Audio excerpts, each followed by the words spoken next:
This conference will now be recorded. Okay, we're good to Okay, this is- go. Thank you. This is Trustee Lanfear. I'll be running the meeting as the Deputy Mayor this evening as the Mayor is not available.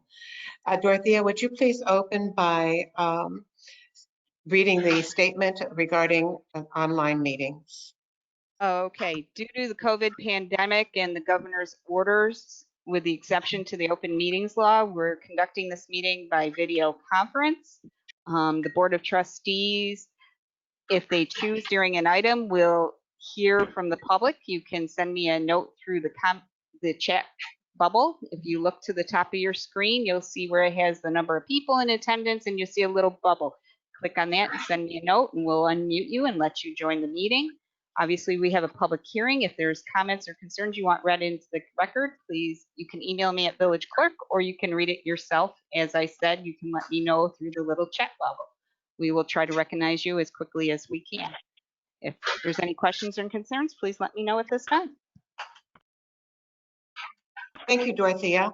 I will now call the meeting to order. Do I have a second? Second.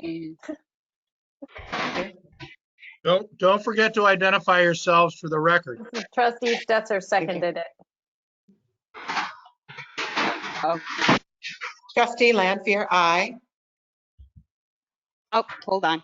I'll do roll call. Trustee Lanfear, Aye. Trustee Stetser, Aye. Trustee Galusha. Trustee Galusha?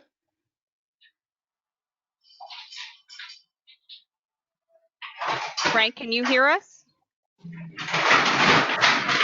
Hold on, apparently we're having technical difficulties still. Hold on.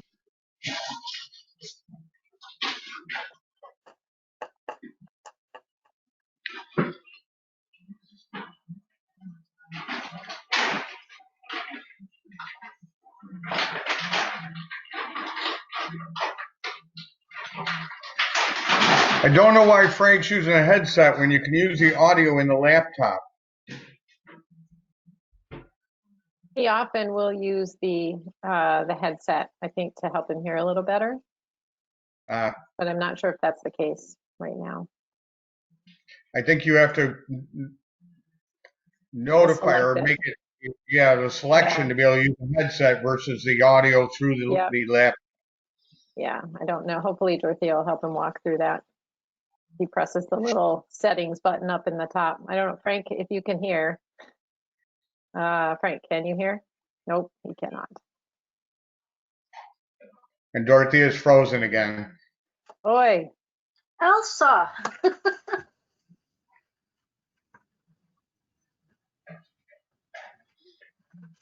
Which I don't understand because Mary's on the same internet and Lily's on the same internet. Yes, Dorothea.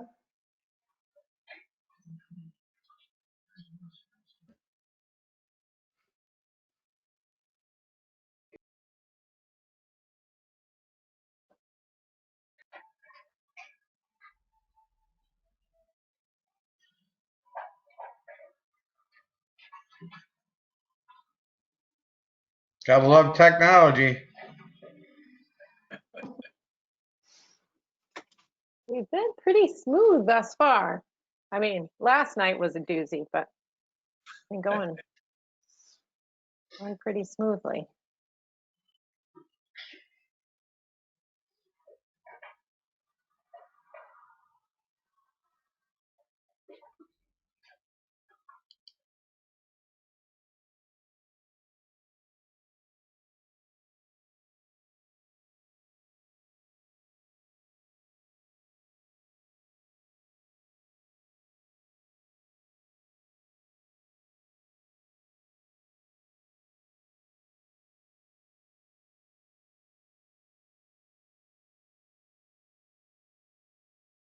We need some hold music. Steve, Get that guitar out. yeah. Get that guitar out, Steve. What? We need hold music. Wah, Mm. wah. Amazing how he goes deaf. strategic deafness. That's correct. He's always had selective hearing in the office, too.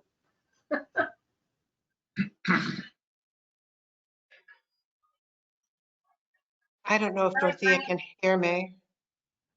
Um, Let's see, who's on here that can hear me? Can you hear Mary. Frank? I can hear you, Mary? Lily. Okay, I can hear you. Frank, can- can you hear us? can you hear us, Frank? Because I'll send my daughter up to Frank's house to help him. I think it's something with his sound. Can you hear us, Frank?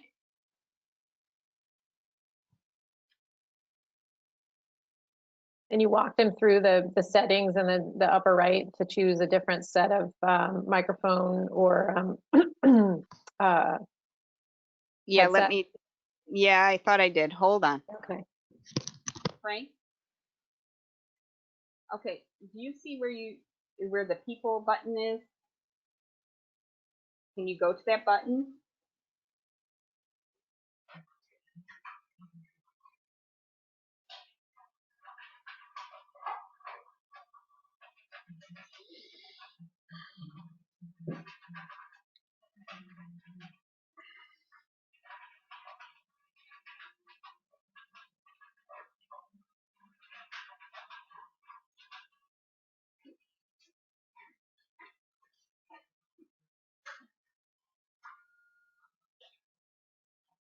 He's getting stressed. Lily, Yes, we might need to send somebody. I don't think I okay. can do it from Sending in here. the troops there. She's getting a mask as we speak. Okay, I'll let I'm Frank know. right here on State Street. I can go up there if you guys like. I mean, I'm not a part of your. Well, let me see if. Lily, who are you Frank, can sending? you hear me now? My daughter, He she's can't just hear us. down the street. And Okay. she's putting on a mask. Okay. Frank, Lily's daughter's coming to help you. Because I can't do it from here. Because something obviously isn't connecting. So she should be there in a few minutes. She's getting a mask on. If you're okay with that. Because I'm okay, because I'm kind of stuck from here. I can't fix what's going on. Okay. All right, so I'm going to hang up and we'll have help there in a minute. Yes, Lily's daughter's coming. Okay.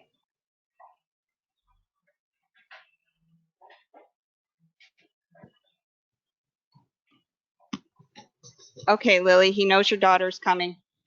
Okay, Dorothy, if all else fails, he could always call in. Yes, he could. It's always preferable if I can have him on screen though. So I'm going Are to we- nightmare about GoToMeeting for the next week. Are we allowed should- to start the meeting and have him call in and then We switch? can have him call, we can have him we have call to in have three.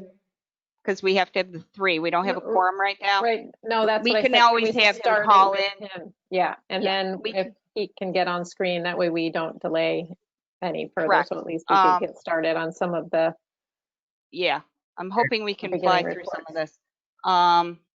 Can you do both? Use the screen and then use a phone for the audio, so you get both? We could, just to get us, Let me- so Maybe we can get started. because I'm Yeah. thinking Lily's daughter's going to be there in a minute, and I've lost him from the computer, the phone. So let me give him a minute here. Here he's coming back into view. Whoop. Now we got. I wonder if he has a function button and the volume's just completely turned down on the laptop. I'm thinking that's it too, because it was working fine this afternoon when I did a update on it.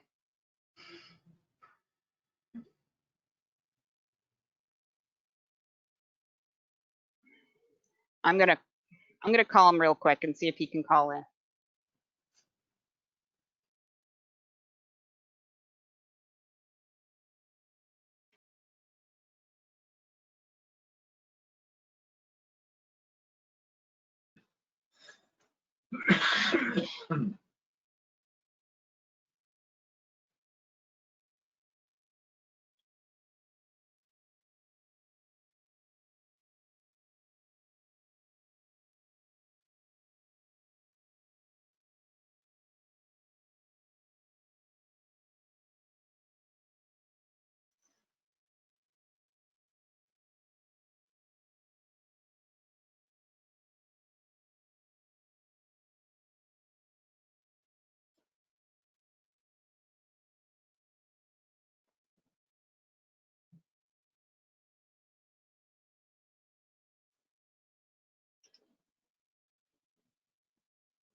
Okay, Frank is going to be calling in.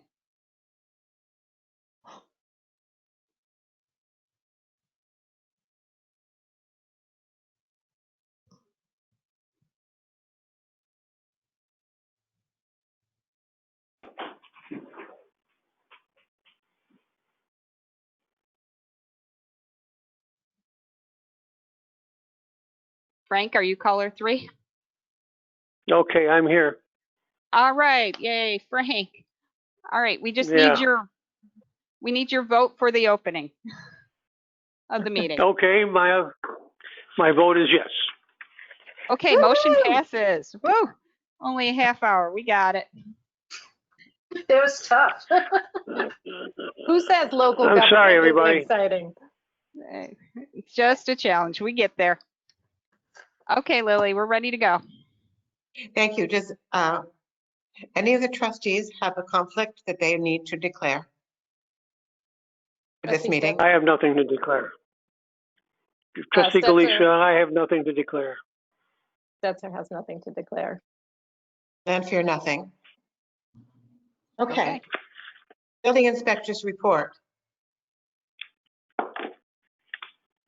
Oh, you all have my report. You should have gotten an email. There's one update on there. I just wanted to make note of that. I have received a design from Jennifer in regards to the Steve Cirque front door. He will be submitting an application to the Historic Preservation Board to get that hopefully finally rectified. It's the longest outstanding violation I believe we technically have on the books right now. Other than that, I caught kids jumping off the bridge yesterday. Ended up calling 911 because they were up on top of the framing of the bridge on 31. They climbed up there and were jumping off. Very, very dangerous. So the police said they would be patrolling to try and keep a watch on that. I think Frank said he had some questions in regards to the report. No, my questions are all answered. I went back to the report and I answered my own questions. All right, Steve, I have a- perfect. I have a question about the See Her Shine issue. Are they, were they having dance classes outside and can they apply to do that? Or what was that line item on there? You said. Which you- I didn't catch it, right? See Her Shine, the dance studio? Yeah, they had the senior class had their final class out in the parking lot, and I had received a complaint from a neighbor in regards to the music. So, but that was their last class, and that will not be Okay. happening anymore. Seems like there should be a way to work that out if they wanted to do that. So it sounds like they maybe aren't gonna, that was the only time, but it seems like this would be a good opportunity to kind of do what we're doing with the restaurants if they wanted to do that. So that's the only reason I asked. Well, I do find it interesting that one of the complaints came from the town, but then the town agreed to put a tent up before contacting me for the yoga classes. So I find it interesting. Okay, yeah. Well, we want to work with everyone if we can. So thank you for clearing that up. Yes, we're very unusual times. Oh, and Lily? Yes? Yep, I did talk to the people at the new lounge down there. They are going to serve, yep, they are going to serve some food right now, but his concern, or which I guess I understand, is that right now they're operating at less than half capacity, and to bring a chef in right now, they will lose money because they cannot, they can't run their business in a full tilt. But he is going to offer a light menu in order to adhere to the requirement for food. Perfect. Because we wouldn't want him to lose his license. Okay, perfect. Thank you. Yep. Steve? Yes. Steve, what is the Oak Room? Well, it's called Tequila Rio. It's not the Oak Room anymore. It was supposed to be It was the where Oak it's the Room. old lounge, the lounge. Frank, next Okay, to- I know what you're. They were going Okay, to call and- Oak Grove. Same, you said you have had discussions with Charlie Fox regarding possible future uses. What was that about? Well, they're talking about maybe running an outside movie one night down in the Shane Place. They were talking about it way in the back by the barn, but I NA'd that because of the fact that we've already received complaints in regards to noise from the proximity of the residents that live right above the back. So they're trying to figure out a way that, like I said, based on the times, they're doing something different. Maybe having a family movie night, putting up a screen somewhere and, advertising and doing it like on a Tuesday or Wednesday night. That's a They're great just idea. they're looking at options, just try and get people back some sort of normalcy. That's all. I see. Okay. Okay, so Steve, have you finished your report? Hey, Steve, the town used to do a movie night. Pardon? Town- The town Okay. used to do Yeah, they an do it on- outside movie night. And I don't I know think they do it if, at Sutherland, don't they? I don't know, but I Well- thought you might look to them for guidance about how they pull it off. Yeah, it's out at, not Barker Road School. It's one of the schools. Thornhill Road Farm Park, I think.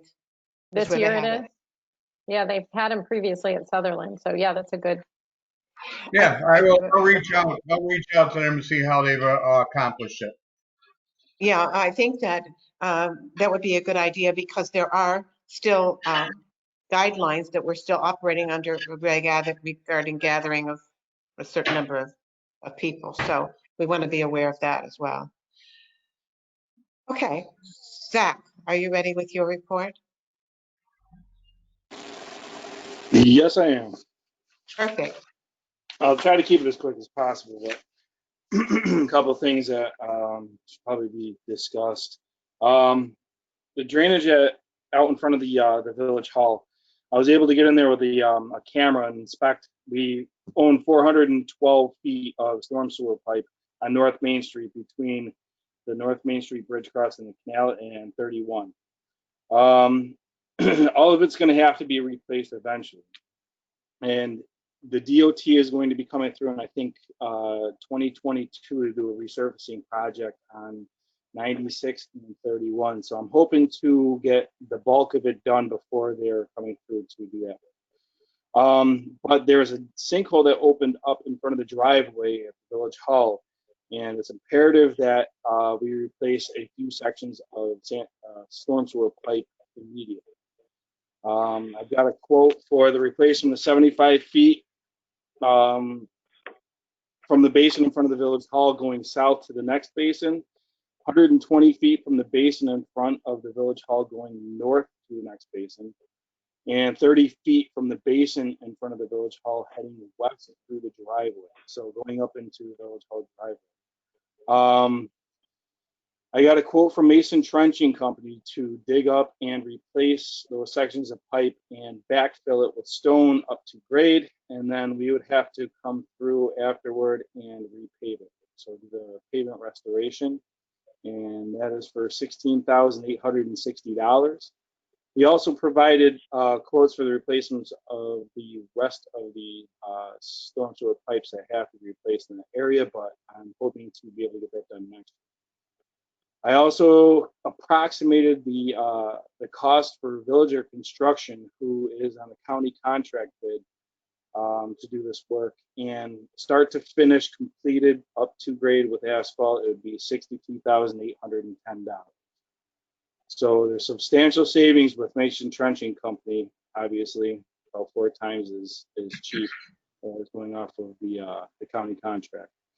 So I would need approval to go ahead and hire Mason Trenching to do this work, and I would write it up as an emergency given that the road is falling in.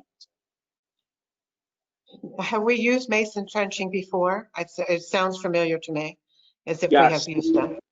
they do most of the drainage work for us because they are so cheap. It's easier to get them in to do the work than, and they're just cheap by far. Okay. Inexpensive, but still quality work is what we've. Yeah. Yes, of course. Okay. Well, so we Okay. take over a lot of the responsibility. The spoils will end up at our shop, so we'll have to get rid of that ourselves. And like I said, the pavement restoration will be on us to complete. But even with that in mind, Villager Construction still would have been about $48,000. So yes, inexpensive, but quality. Okay, so you're looking for an approval this evening from the trustees to proceed, and we don't need to send it out to bid because it's an emergency situation. Is that correct? Correct. That's correct. Okay, so I will make a motion to accept the bid from Mason Trenching to do the stormwater? Yeah, storm sewer. Storm sewer connection. Do I have a second? Yes, I'll second that. Trustee Galusha. I'll do roll call.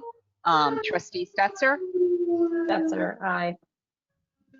trustee Lampier, Lampier, aye. trustee Galusha. Trustee Galusha, aye. Motion passes.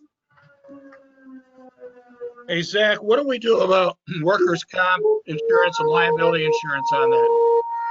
I will get all the pertinent information off of Craig Prince, the owner of Mason Trent and Company, and make sure everything is in line before I let him go to work, sign a contract with him. I know he's up to date on all that stuff because we had him do some.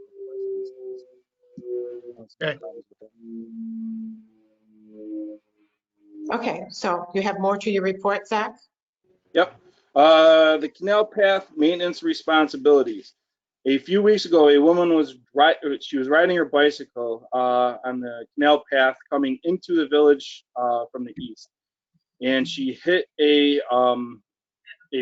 heaved section of the asphalt and fell off of her bike into some stone.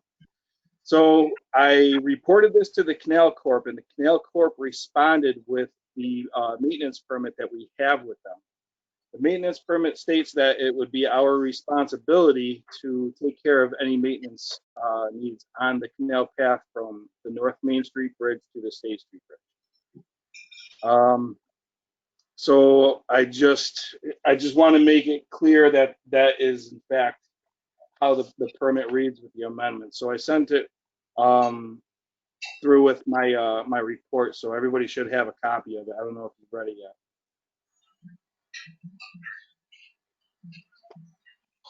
Did you have an opinion about that, Jeff, regarding our responsibility for that? Yeah, I've reviewed the permit. The language is a little bit vague, but it certainly looks like we have maintenance responsibility for the walkway, any retaining walls, any infrastructure that we have put in. It looks like we have maintenance responsibility for. So I don't think, so it runs from the west side of the North Main Street Bridge to the east side of the State Street Bridge. And I think, and Zach, correct me, but I think that bicycle accident did not happen in our area of maintenance. I would agree with that. However, Zach has told me that there are areas that are in our area of maintenance where the walkway has crumbled at the canal side edge and results in about a 8-inch drop off down to the canal bank. So I think the canal bank and the side of the canal is clearly the Canal Authority's responsibility, but I think that walkway is village responsibility. Just the maintenance, not putting in a new walkway or anything like that, but the maintenance appears to be ours. So if they need to build up that bank, we have to wait to do any maintenance on the road, but they would probably have to, on the towpath. But they would put the new asphalt down then? No, I don't. I would view that as maintenance. I think Zach could go in and just fill that, and that would make it maintenance from my perspective. Yeah, What do we you could think? It is band-aid crumbling. bringing it down to the bank, but it's not going to be anything permanent. The Canal Corp came through about 3 years ago and repaved the path from about where our shop is down to State Street. And when they did, I don't know if you guys have walked down the path between the Sam Patch Hut and the old gas gas down, but there's a significant amount of erosion up against the edge of that path. And I had brought this up to the Canal Corp a couple times a couple years ago, and I didn't get any response. And I even offered our assistance in the repairs of it, but again, they are negligent at this point. So, and maybe it is due to the fact that we have this permit with them and it's our responsibility, but they did not make that clear at that time. But it's going to be Band-Aid after Band-Aid on it. So this is not the first time we've been through this. This has gone on for years that we've asked to try to clarify whose responsibility it is. And it's gone back and forth, but I think a reading of the permit really lays the maintenance aspect at our door. You know, whether that's truly maintenance, it sounds like it is. Right, so is building up the bank considered maintenance though? Could they argue that? I mean, we're not allowed to touch anything. No, that would be Marion. outside. That would be outside of our permit because it isn't listed as one of the things we have to do. And I don't know that building up the bank is the issue, is it, Zach? Well, I guess it depends on which way you look at it, because honestly, it is the bank that's lower than the path. And if you built the bank up to the height of the path, then that would solve the issue rather than bringing the path down to the bank. So. Right, the path is crumbling because the bank has disappeared and the bank has eroded. So now someone's going to fall off the edge at some point, and that's going to be our liability, I would assume. Well, if we really can't maintain that path or the towpath because the bank isn't sufficiently maintained, then I kind of think we're in a very glitchy little area. You know, I don't think building up the bank sounds like maintenance to me. And it's not our responsibility in the permit. It says nothing about canal banks. It says retaining walls and walk paths and our pavilions that we built. I think for the sake of liability, what are we talking, Zach, in terms of money to do this? It's not so much the money. I think the amount that it would cost to bring the material in to bring the path down to the bank is minimal. It's just the time that it's going to be taking us to do the work, more or less, and the constant upkeep of it. So before I touch anything that's not ours, I just wanted to verify that it is our responsibility. I kind of think that we ought to send a letter to whomever, not a phone call, Zach, but a letter indicating the condition of the bank. It's our view that it's their responsibility for the bank, for the condition of the bank. And then in the meantime, we're going to patch it to try to cover our liability and for safety. Yeah. All right. Does an email count as a letter? Wait a minute. That was a suggestion to the board. That wasn't any kind of do this. That's just my thought about how we split this particular baby. Well, Zach, you think they already know the condition of the bank? Well, I've walked it with them and pointed it out. Lily was there. Yeah. And I also reported it through email to them a few weeks ago when this accident happened on the bicycle. Who do you report this to, Zach? I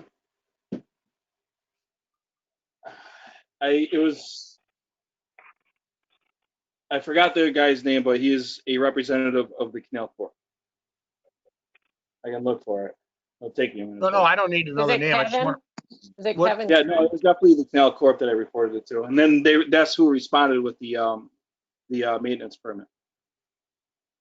All right, Was it- so do we need to do a follow-up letter that says our reading of the permit says that we have the towpath and you have the bank and the edge of the canal? Are you asking me? Well, I'm thinking that, I'm wondering about the sequence here. You sent an email and they responded with a permit? Yep. So I think the answer is we ought to do a follow-up communication, written communication indicating that the problem here is not the towpath, but the problem is the bank. And our permit doesn't say anything about bank maintenance. Okay. In fact, that addresses the crumbling part, but the heaving part is outside of our maintenance agreement, we think. Are they Well, gonna- that's are they- something that falls into our responsibility. For one, the heaves are mostly due to the trees that we have in there along the path. So it's the roots Okay. from the trees that are heaving the asphalt. And they do go pretty much the length of the path from bridge to bridge. So it's not just where the accident happened, but it is in between the two bridges also. So you know, that's it would appear that would be our responsibility to me. Jeff, do you agree? I would agree with that, Zach. I think that's our responsibility, especially if we're the ones that planted the trees. Yep. Which those repairs aren't. It's timely, but it's doable for us. While you're down there, could you just put a little more in where it's dropped off as a Band-Aid? Yeah. While We'll bring in some hot patch and put it in there and just kind of ease the edge going down to the bank. But again, I mean, you're still going to have a bit of a roll going down to the bank. If the wrong person steps there, either way, it's gonna be an issue. Could we cone it or could We can you, put that orange spray. We've done that before. Sprayed it, can you flag it? sprayed it orange. Yeah, because given that there's so much stone down there, there's not really much you can do with flagging, putting stuff down there. We get cone it off. The cones are going to end up in the canal just like our garbage Yep. can did. What about the spray paint idea? So we paint the roots every year. Okay. I can paint the edge of Just the that. edge, yeah. Yeah. And we'll throw some asphalt down and see if we can ease it a little bit so it's not just such a sheer drop, an ankle breaker. Well, I think this calls for a further contact with the Canal Authority so that we can indicate to them that their permit doesn't really answer this question. Right, about Okay. the bank, yeah. So Right. do we need to take an action on that, or can, Well, I don't, we can just Zach, tell Zach should to follow up? that letter come from me? I'm sorry, Renee, I interrupted No, you. go ahead, you didn't. Zach, should that letter come from me or should it be an email from you? What's your I feeling guess about it depends on how official the board wants it. Well, I'm almost I don't thinking know. it ought to be a letter from the mayor or deputy mayor. Yeah, just saying we don't need to start Steve might have a better suggestion than what I'm about to say. Go ahead, now that you finished dinner, Steve. Yeah, well, I was just curious if this would become a safety issue and possibly a violation. And It's if they already a would, safety issue. That's the question about it is, I know, so could it be, because you have to have some sort of legal teeth, right, Jeff? Well, yeah, our teeth would be to cancel the permit, but we don't want to do that. No, we don't want to do that, but It's all there.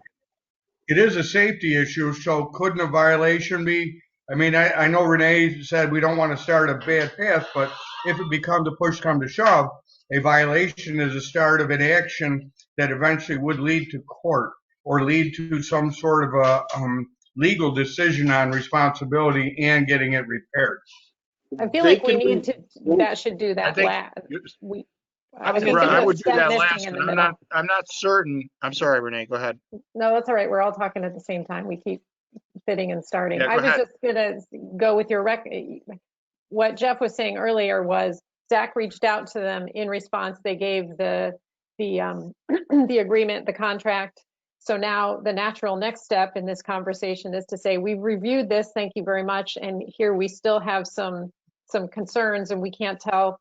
It sounds like part of the issue is this bank, and the way we read this, this is your responsibility. How do we proceed? And then if they're like, oh, no, we don't, that's your responsibility, then we take it to a violation or legal teeth. That's what I would think to do, but I take Yeah, That's so a I good don't idea. know. Go Go ahead, ahead, Jeff. Jeff. The violation piece, I'm not convinced that we could do that in justice court. I think that's going to have to be the court of claims because it's a claim against the state or an entity of the state. The So other that'd be thing is slightly more complicated. they have the right to revoke the permit at any point. So if we start challenging them like that, then we lose the rights to the land if they decided to pull the permit. right. We want to clarify. We got the contract. Now we're still confused. Who's responsible for what? How do we fix this? Yeah. Because we can't, Well- we're not going to, right, Jeff? Or am I reading it I wrong? wouldn't say we're confused. I wouldn't say we're confused. I would say we acknowledge our obligation to maintain the towpath, but it appears to us that given the language of the permit that the bank maintenance is on you, and when can we work together to solve this problem? Yeah, that's good. Should we have the mayor or deputy mayor send that? I would think so. Yeah. That's how I see it. Okay. Lily, what do you think? Frank? Yes, will do. Okay. Okay. Yeah, I think that's the right approach. Okay, Zach, you have another issue about the Yes. sidewalk. So since we put the ad out for a new employee, 2 new employees for our DPW here, I was able to get one person in that I felt comfortable enough to approach you guys about hiring.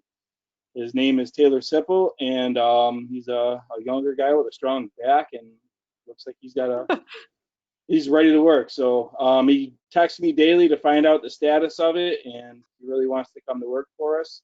The only issue is his starting rate that he needs to come in at is not what the contract, the union contract states as the starting rate here. Given that he has some skills, he's not coming in here as a green labor from out of school. He does have some background in the work that we're doing. That we were considering bringing him in as a second year, on the second year of the pay schedule for the contract. And he does not have a CDL, so with the CDL comes a 75-cent increase. So we're considering bringing him in at the $15 point, and then once he gets the CDL, to bring him up to $15.75 an hour. Does But that fit? I'm sorry. I'm sorry, does that fit in with the contract and would we have to renegotiate? Okay, okay. Yeah, No, Dorothea reached out to Christian. Sorry, go ahead, Dorothea. I talked to Christian Cassini, by direction from the mayor and trustee Galusha, and reviewed the situation with him. Within the contract, we have the right to start someone at pretty much any rate, long as it doesn't supersede an existing employee if they have the matching skills. So with given his skills and where we're looking to start, we wouldn't be impeding any of the previous employees we have right now. So I'm comfortable saying we can bring him in at that rate and reduce him by the 75 cents because of the lack of the CDL. Perfect. Okay, that's your answer, Zach. So yes. Do we need to take a vote? Or is that your decision? No, the board would have to make the hire if the board is happy with Zach's recommendation. I know trustee Galusha sat in on the last interview. I sat in as well. If, the board is willing to make the hire, then we can make the hire and make the offer. Okay, then I will make that motion. Did We're you in have agree- more discussion, Frank? No, I was what's just your about to say that we're in agreement, both Zach, Dorothea, and myself, that we're pretty happy that Mr. Sipple will make a very good employee. So we're actually recommending him.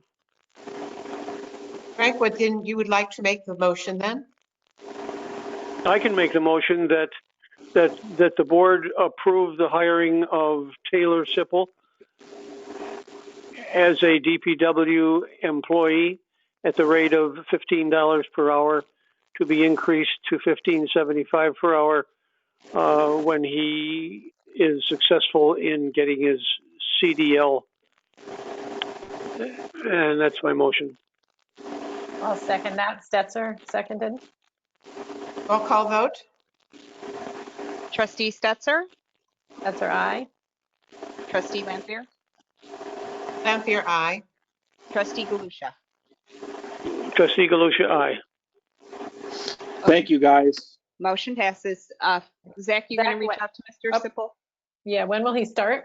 Did you, if you said that, I missed it, I'm sorry.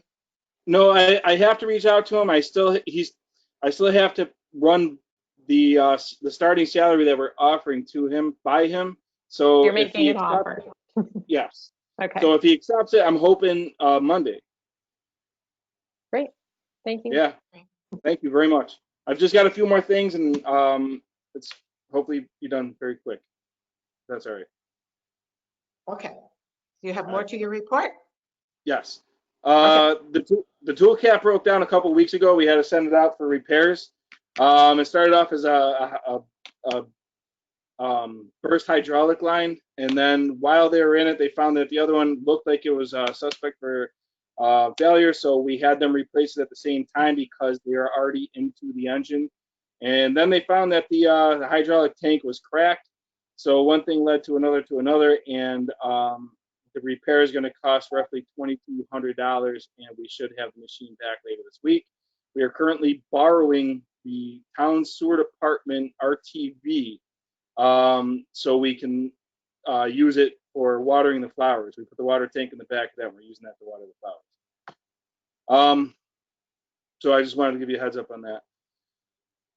Other things that we've done is brush pickup, a ton of other things, honestly, but there's only a couple things I need to. Asphalt patching, we're able to go around and mill up a bunch of spots, but the town borrowed our roller, so we are unable to, we were able to get them to patch our asphalt for us while we were doing other work because they had our roller.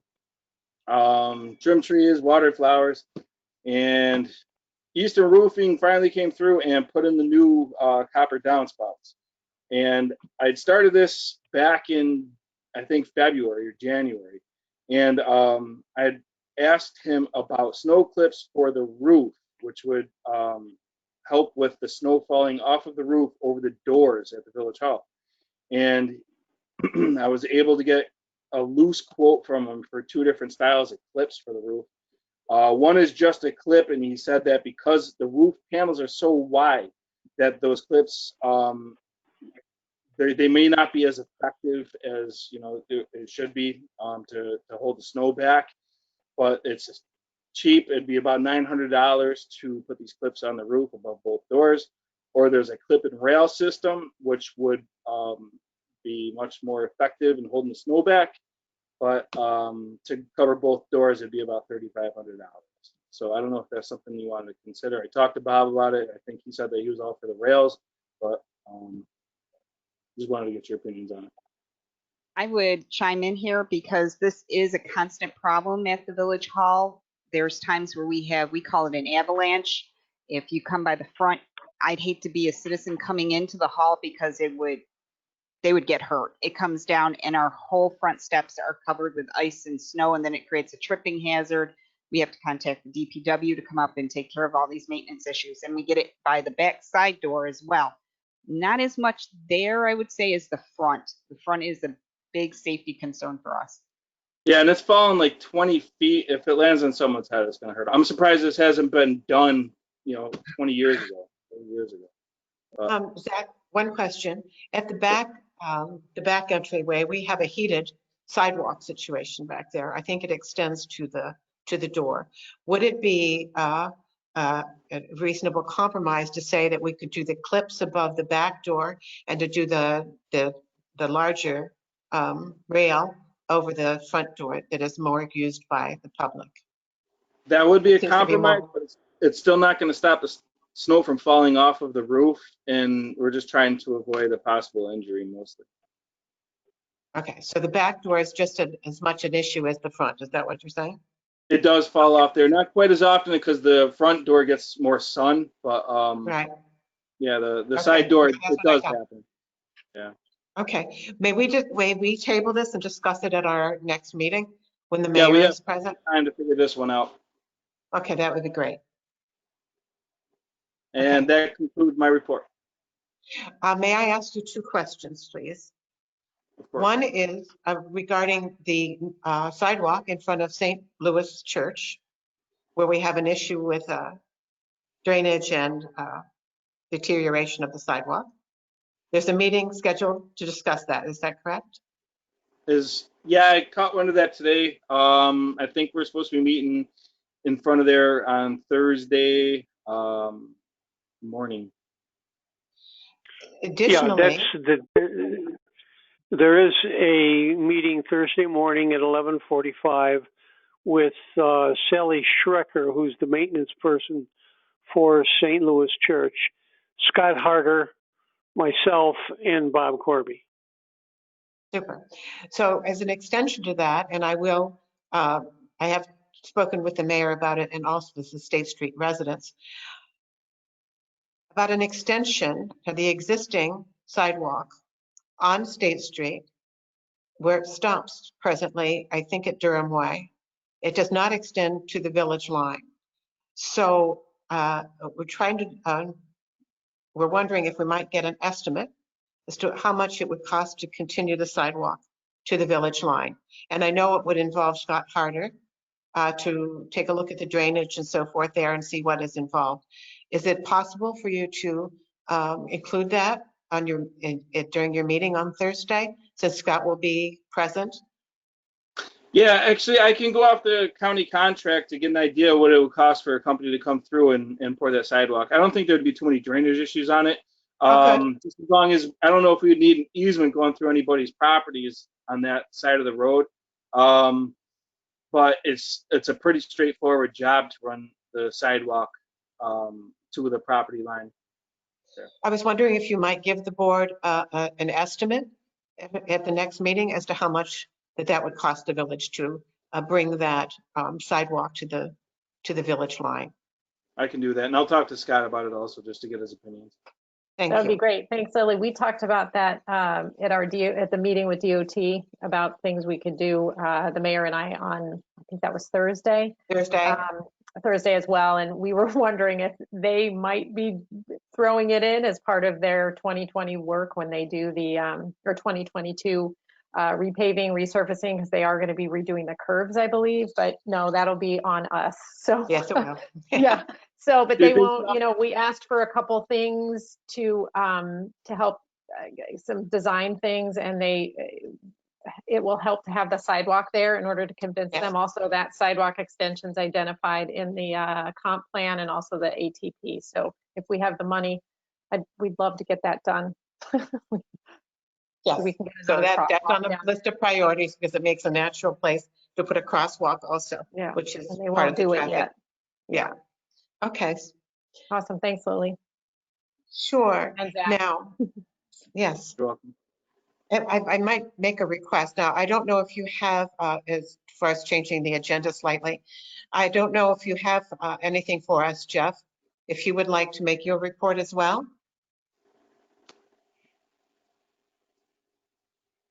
I know stuff that comes up from day to day and week to week. There's nothing critical. I think and Dorothea can maybe answer this. I asked her about it. The bid for the ESA agreement, I think we didn't get anything that anybody wanted to qualify. So I know Mayor Corby has that information. He was going to relay it. My understanding is there was bids received, and I don't know if they were satisfactory. I think Mayor Corby wanted to relay that info once he got it completely understood what was going on.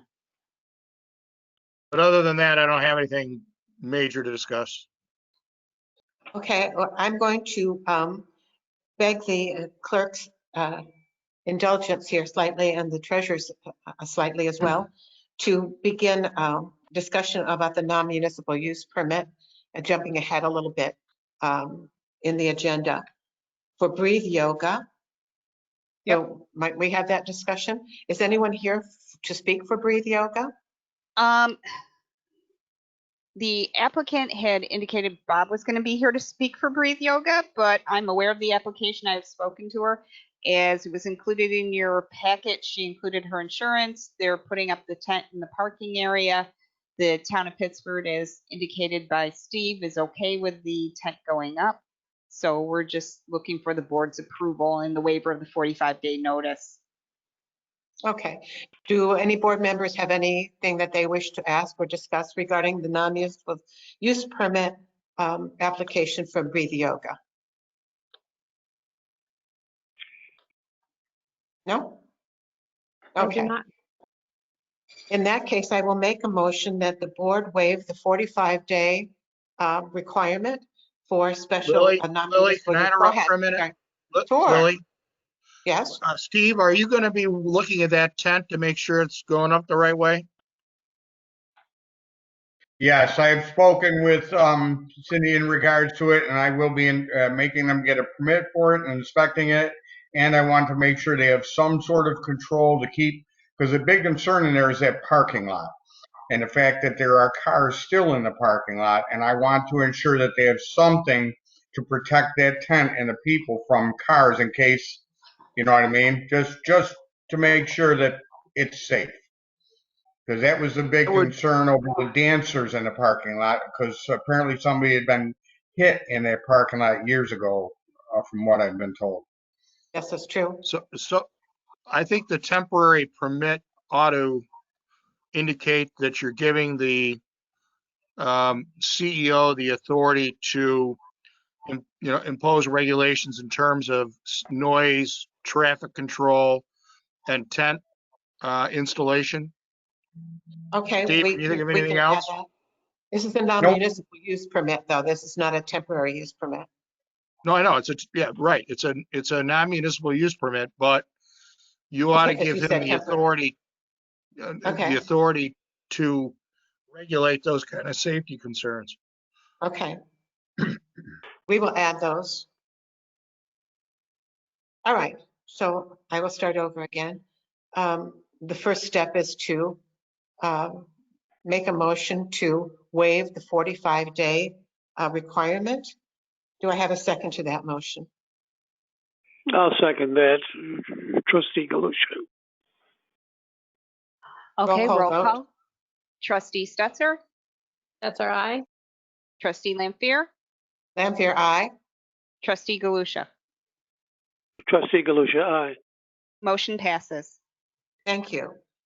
I will then make a motion that we approve the non-municipal use permit for Breathe Yoga with the conditions laid out by our attorney regarding the safety of the pedestrians and the tent. I think Jeff. I'll second that. Okay. Trustee Stetser, That's our eye. Trustee Lampier, Lampier, aye. Trustee Galusha. Trustee Galusha, aye. Motion passes. The second non-municipal use permit is for the town of Pittsford. They are going to hold a special event for first responders. Any discussion from the trustees regarding this event?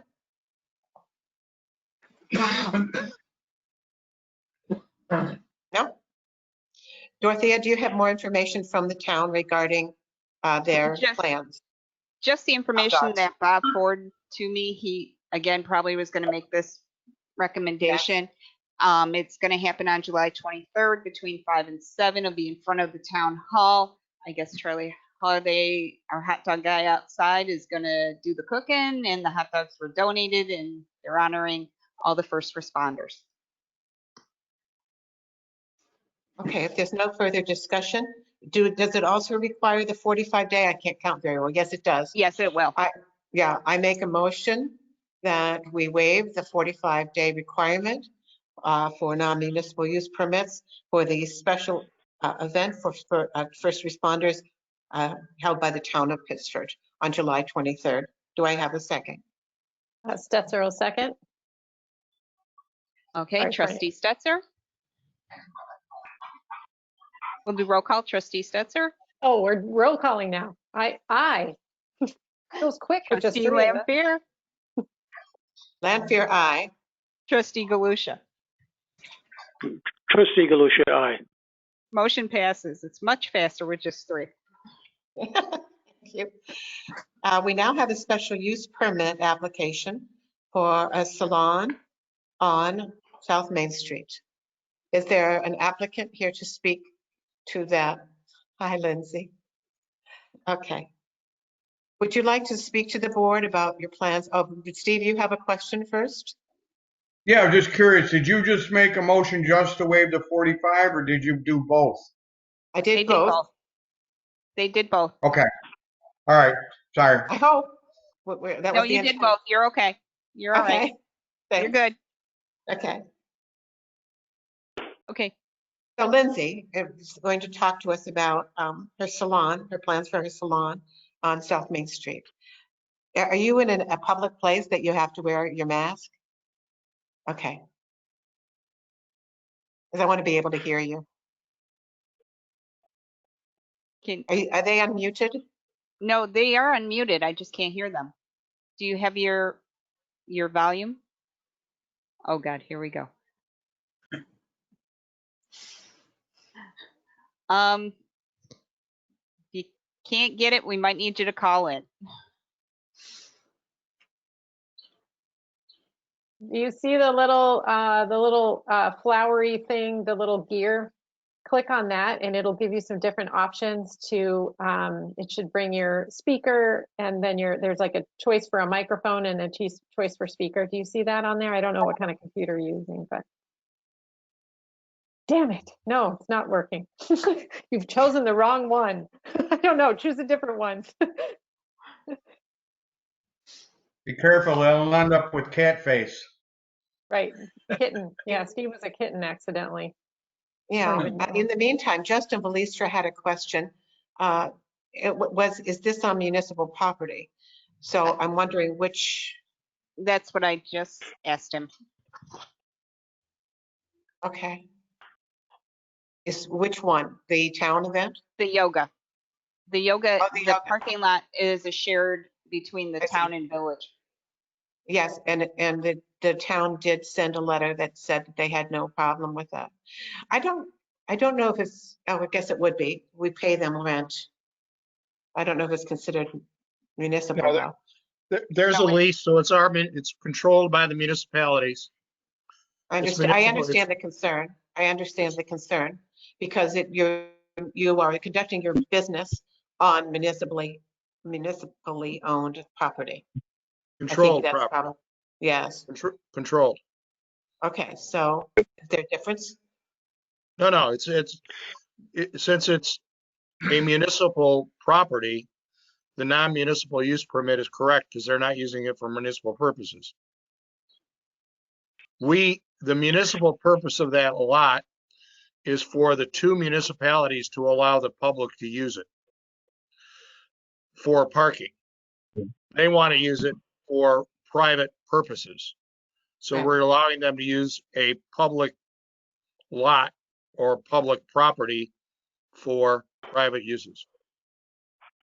No. So it is Yes, a non-municipal use permit. So given that we had to do a temporary use permit because of the COVID pandemic for the restaurants, is it a similar situation in No. that? Okay, No, this is just a straight up non-municipal use of municipal property okay, for a limited period of time. okay.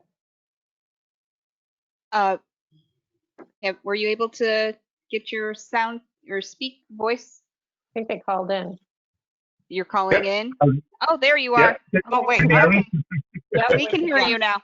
Okay. Welcome to the meeting. Thank you. Thank you. I'm Lindsay Michaels. Off-screen is Bob Michaels, and our family owns 39 South Main Street. And we're here with our tenant, Stephanie Contreras, who has submitted a application for a special permit for a small salon. Okay. And so we submit for your approval. Do trustees have any questions? You have any questions? Okay. No Jeff? question. Okay. Jeff, would you like to make a few statements regarding the special use permit? Because this is the first one that we're hearing regarding salons. So this is a new one Yep, for the board. right. This is under chapter chapter 125 of the code. It's a special use permit. It requires a public hearing. So the next action item, if you don't have clarification questions for the applicant, is to send it to public hearing. Perfect. And Dorothea will provide that date for us. August 11th. Okay, did you get that information, Lindsay? Okay. August 11th. That's correct. The public hearing typically starts 7 p.m. Yes, usually we start at 7 p.m. The only codicil on this one is I don't know if it'll be by video It is. conference or we'll be in our boardroom. Here, So here. we're going to have to post it both ways. It really depends on what the governor does, which has usually been the last night of the last extension. So never makes it easy on me. So we'll let you know which format we will be doing. Okay, Okay. thank you. Did you No have any problem. questions for the board as far as the information, or do you have any questions for us, Mr. Michaels? I don't at this point. Okay. Well, we will know the answer to Dorothea's question by August 5th or August 6th, rather. Yep. So we'll be able to give you plenty of notice about how this is going to happen. Okay, Okay. Okay. thank Thank you. you for your patience. Lily, Thank you. we still need the motion and second to send it to public hearing. Oh, yes, that's right. Okay, I will make a motion that we set a hearing for public hearing to hear the application of, is it you, Mr. Michaels, who's making the application? I'm sorry, or your tenant? That's correct. Okay. Actually, Okay. Bob is. Okay, so Bob Do will we- be making, Bob Michaels. I'm will be sorry, making- Do we have a We've name for the approved salon? the application. Oh, it's Bobby Pin Beauty Bar. Okay. Bobby, Beauty Bar? Oh, it's Bobby Pin Beauty Bobby. Bar. Bobby Bobby Pin. Pin. Okay, I get it. Okay. I got it. Cute. Okay, got it. Thank Okay. you. thank you. We have a motion from Lily. I'll second A it. second. Okay. Stetser, second. Roll call. Trustee Stetser, Stetser, aye. Trustee Lampier, Lampier, aye. Trustee Galusha. Trustee Galusha, aye. Motion passes. Thank you. Thank you. Okay. All right, so 7:15, and I will make a motion to open the public hearing for the stop signs at South and Maple and entrance to Sutherland High School. I will second. Stetser, second. Okay, roll call. Trustee Stetser, Stetser, aye. Trustee Lampier, Lampier, aye. Trustee Galusha. Trustee Galusha, aye. Motion passed. Okay, so we were sent the information regarding the proposed local law and to install stop signs at South and Maple and also at entrance to Sutherland. Do we have any discussion from the trustees regarding the information you received? Nothing has changed since we passed the local law. So my sentiment is strongly in support of this still. Renee, Do we need to do anything? did we get this? did we get the stop sign locations correct? I thought you had an additional change. Yes, we did. We got them correct in the code before we passed the local law, before we adopted the local law. Well, that you what you're didn't adopt asking? it before you set it to public hearing? Yes, we double checked that to make sure that they were, because there was already one existing on Maple Street, so the 2 stop Right. signs will go on south, each direction. That was the trouble spot. That I think that was incorrect originally. I will double check right now as everyone else keeps talking. Okay. I do I not will- have any public comment at this time from email or from the chat button. Okay. Frank, did you have any input regarding the stop signs? No. No input. Okay, thank you. So we've had no comment from the public. So at this time, I will make a motion to close the public hearing. Do I have a second? I'll second that. Trustee Roll call. Galusha. Roll call, trustee Stetser, That's all right. trustee Lampier, Lampier, aye. trustee Galusha. Trustee Galusha, aye. Motion passes. Woohoo. Jeff, so it just says South Street both. Does it need to be more specific than that? I think that's what No, we, That's, yeah, okay. that refers to the direction of travel. Yeah, okay, great. Okay. Next is the referral of the, We need to adopt the local law if we're going to adopt or.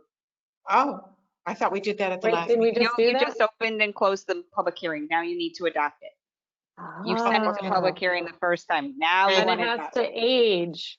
You Yes. had like to have it to- yes. age, and then we had the public hearing. Yeah, Yes, it's a process. it is aged What, appropriately now. Okay. Would Go another ahead and trustee adopt. like to make the motion? Yes, I will, wait, am I making a motion just to adopt the law? Is that what this is? Okay, Yes, to I make a adopt the- motion to adopt, what law is this? Is there a number on it? Local It law. should be blank, it local law says. 4. Okay, I make a motion to adopt local law 4, to place stop signs at the intersection of South Street and Maple Street in the intersection of Sutherland Street, at Sutherland High School entrance. I will second that motion. Roll call, trustee Lampier. Stetser, That's our aye. trustee Galusha, Trustee Galusha, aye. trustee Lampier. Lampier, aye. Motion passes. Next is, what? Next is the referral of the active transportation plan to the PZBA for local waterfront consistency review. Jeff, did you want to address the board regarding any clarification? Okay, exactly what part of the transportation plan is being reviewed by the board? Not really. It's pretty clear in the resolution, I think, what we're referring. I think we refer the whole thing, and I think their focus is probably going to be in the waterfront overlay district. And specifically the recommendations, but Right. we Right, don't need, correct. okay. And that's we're all. also referring the CAF, the proposed CAF that should also be in the file. I mean, if there are any other questions, I'd be happy to address them, but it's basically, it's pretty well covered in the resolution, I think. Okay. Does anyone have any questions regarding it? No, okay.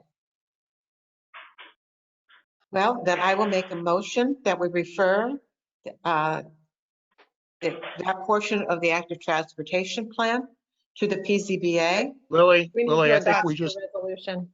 We did I think that? we just adopt the resolution. Oh, we adopted the resolution. Okay, well, Yeah, then you I'll just- make that motion. Yeah. So the motion ought to be to adopt the resolution and refer the CAF as well. Moved. Okay. Stetser, second. Do we need to read the whole resolution or? No. Okay, because we have it in the packet. Okay. Yes. Yes. Sorry to interrupt the vote. I think we were I think I seconded it. Yep. Is that where Okay. we are? Trustee Stetser, Stetser, aye. trustee Lampier, Lampier, aye. trustee Galusha. Trustee Galusha, aye. Okay, motion passes. I will forward this on to the PZBA tomorrow or as soon as I get it signed off. Okay, great. Yeah, Okay. that cap needs to be signed and dated, and you need to sign the resolution, Dorothea. I seen the resolution signature. I will get the mayor to sign the other part. Thank you. Thank you. Next in the packet was the village traffic speed mitigation proposal. Go Steve ahead, has a Steve, I'm question. sorry. Yeah? Steve? Yeah, because you were talking about active transportation, I wanted to ask a question. I talked to Zach at one point, and I actually mentioned to Bob also, but South Street is changed to 20 miles an hour, but the sign, the 20-mile-an-hour sign isn't till about halfway down the road. It's not up where you come off of Jefferson, and those people turn the corner. All right, Zach, you want to chime in here? The sign's already been moved. We moved it down towards the corner more. It's wide open now. You can't miss it. All right, thank you. Yep. Unless you're on your phone. Okay. So the next item on the agenda was the village speed mitigation information, which was in your packet. I would like to suggest that we table it for till the next meeting to discuss it, till the mayor is here and trustee Keating as well. How did the other trustees feel about that? I'm in favor of it. You Trustee mean just, Galusha. I'm sorry, Frank, I didn't mean to interrupt. You mean talking about the big picture of our action items, or just doing an update of just? I took it, I'm sorry, Renee, I took it Okay. as the information that was in the packet regarding the cameras.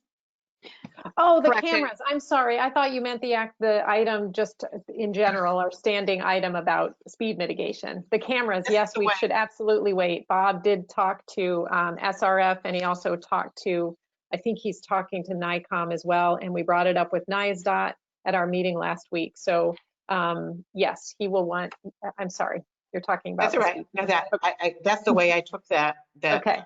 Okay. Gotcha. So Is someone checking to be, is it someone checking to be sure that they're legal in our municipality?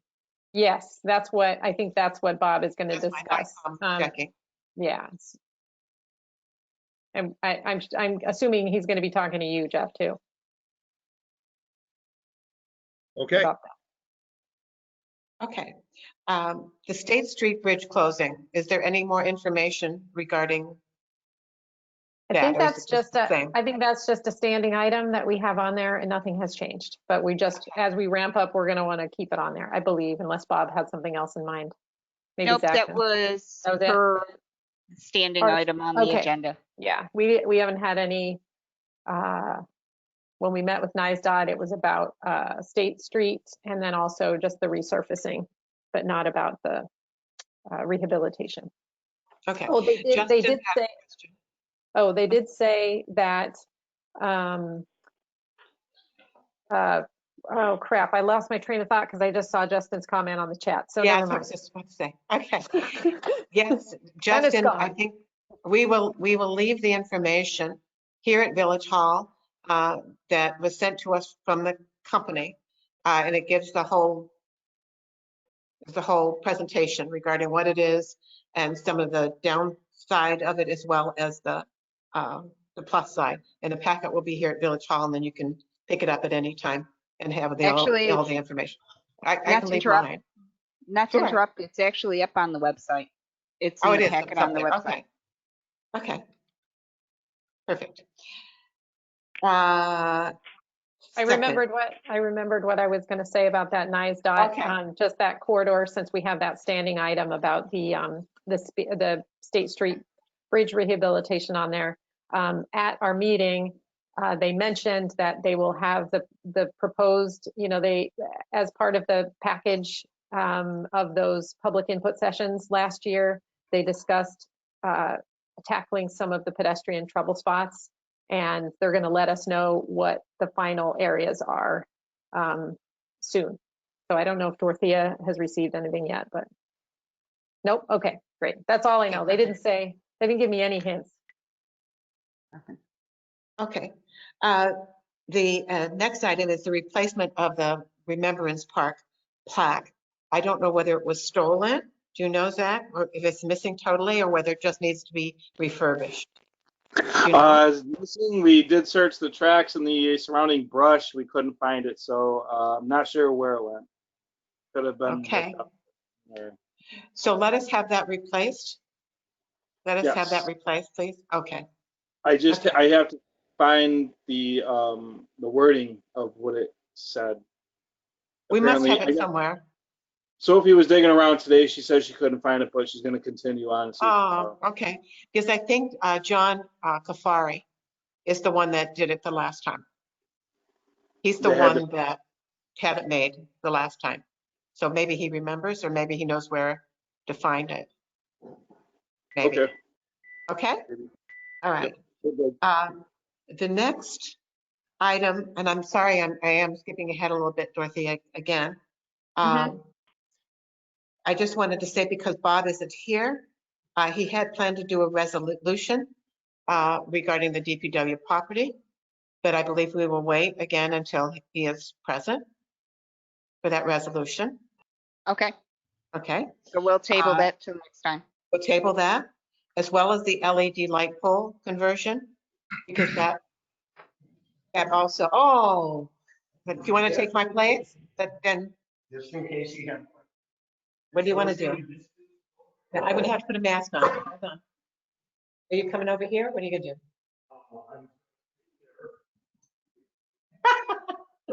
He's gonna stay here and talk to me. Okay, so I'll take that off. Okay, he's chiming in the background. Okay, so does that mean that you do or do not want to do the resolution this evening? You want to do it? Yeah.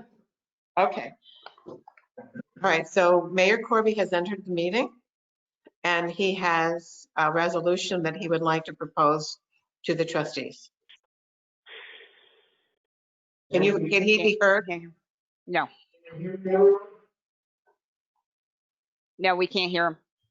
He's going to have to get in front of the. Here, sit here.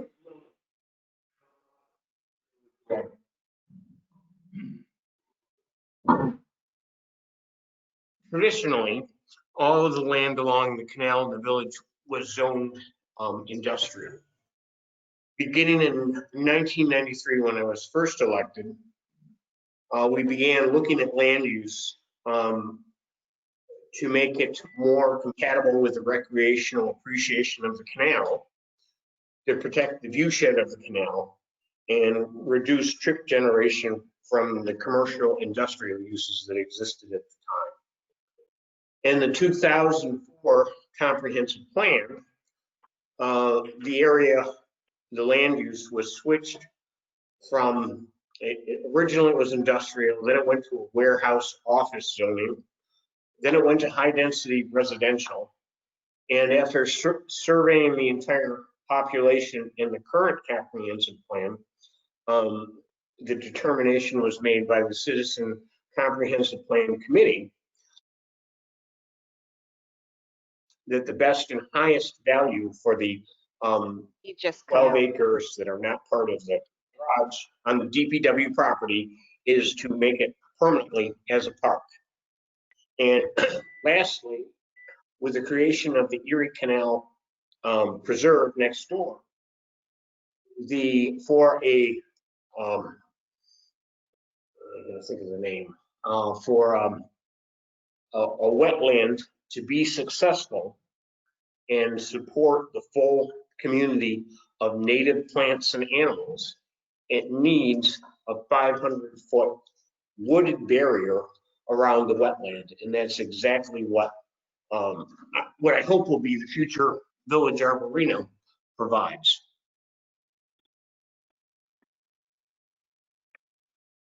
Lily, you want to come back so you can go?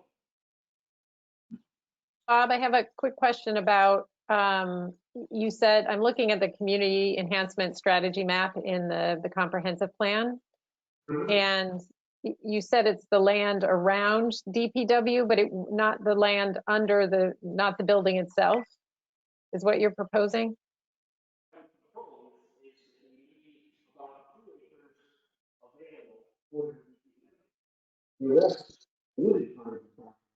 Oh gosh, I can't hear anything. I mean, I can hear that he's talking, but Bob, I can't.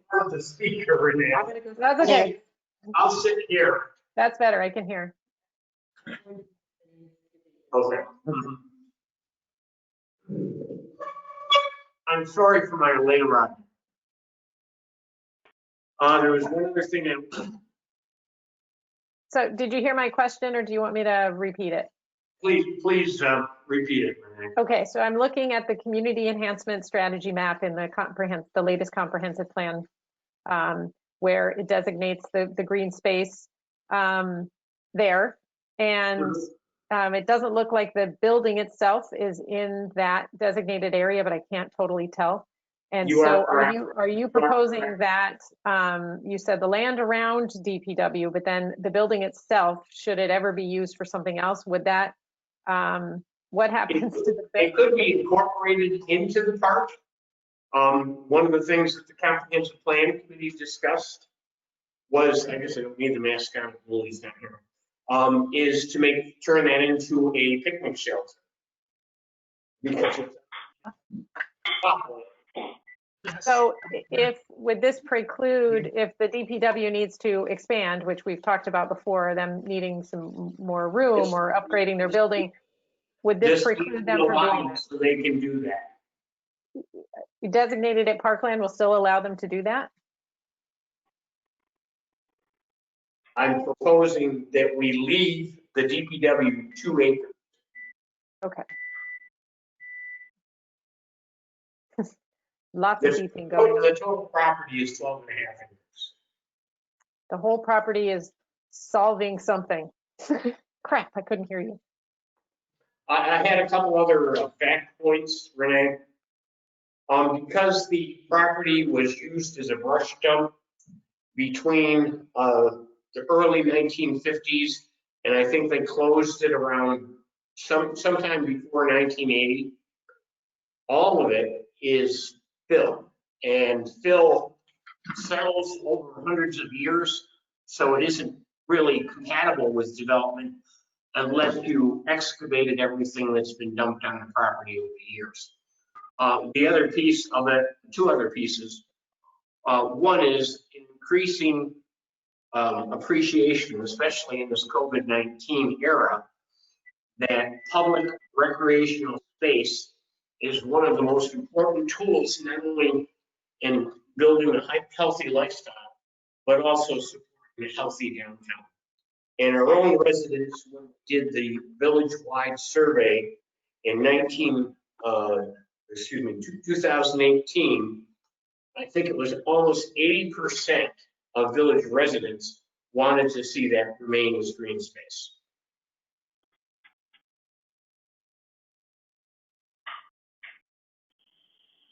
Any other comments, questions?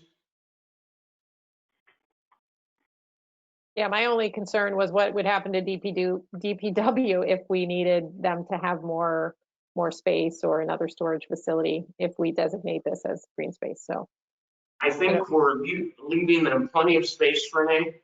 Okay. I'm an architect in my other life. The garage really isn't that big. We could build a much bigger one on 2 acres and still have a nice size for a yard. If the current yard the DPW owns is less than 2 acres. All right. Thank you. Zach, do you have any opinions about this? Not at this time. All right. Just curious. Thank you. This is one of those things that kind of falls by the wayside.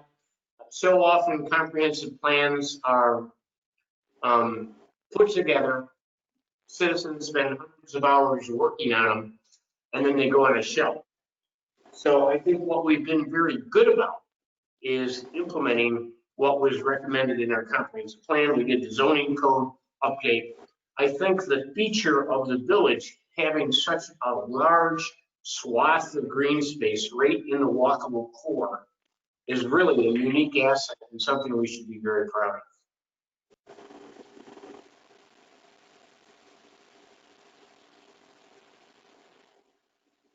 Uh-oh, Lily, we can't hear you.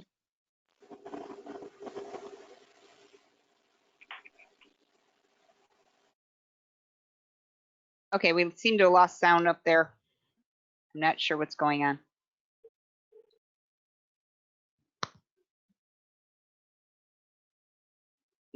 I'm gonna go inform them. I think they're not sure.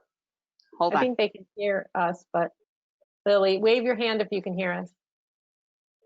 Okay, she can hear. We just can't hear you then. I don't have to sit far back from the screen. Yeah. Right, but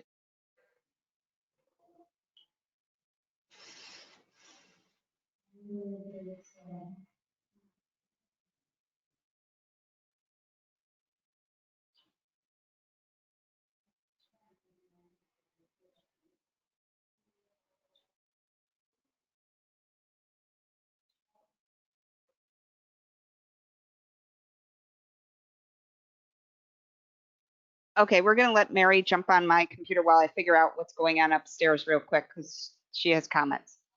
So we'll play jump around again. Hold on. Okay.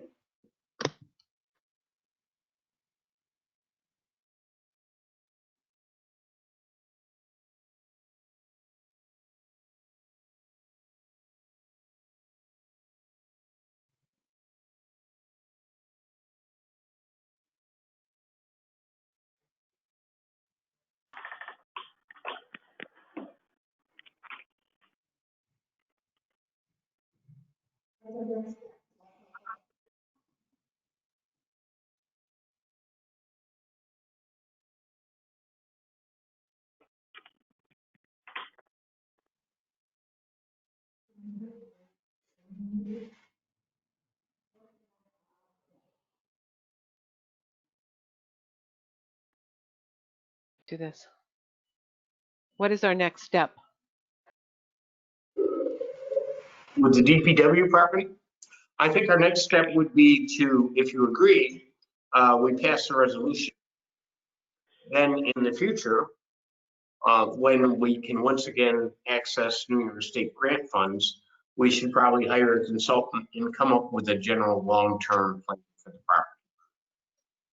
Including, one option is you could have the town manage it as part of their reserve because it would be used by all residents and it wouldn't be a burden to village taxpayers.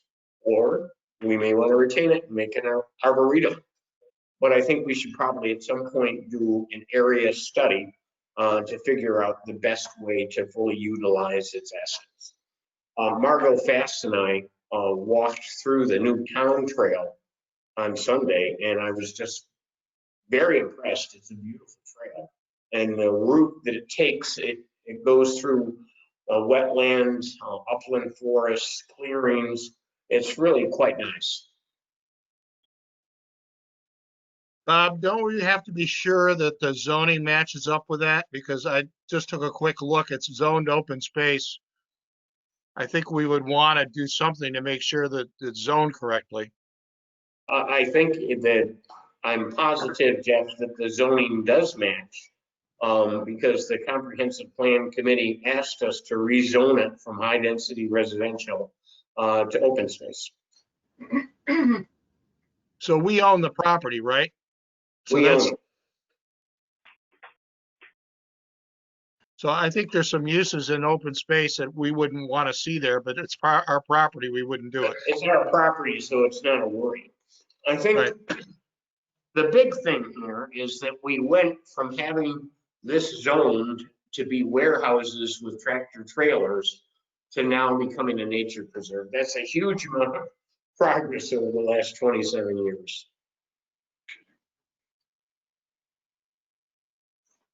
Just checking, can you guys hear me? Yep. Yes, Yes. we can. Yay, I fixed it. Okay, Okay. so, all right, Bob, are you going to continue with the meeting? I'd like to make a motion. Okay, I don't mind continuing with the meeting, if you can bring me an agenda. sure. I mean, the agenda is right next to the computer up there. Okay, either way, Lily, whatever you prefer. No, it's fine. Go ahead. Is, there's a question on the chat from David Ferris. Will this park designation require a public hearing? No. It's just a resolution. We're not changing zoning. It is not a public hearing. It's just a resolution and making a commitment to do what our residents asked us to do. So Yeah, you Jen- made a motion? The other reason is because it's our property. Okay. A motion I'll was make made, is that correct? I'll make a motion to declare 10 of the 12.5 acres of the DPW property as parkland for the permanent future enjoyment of Village of Pittsford residents. Could you extend that a little bit, just to say, just the general public and not just the Village of Pittsford, so it doesn't sound like it's exclusive to our use?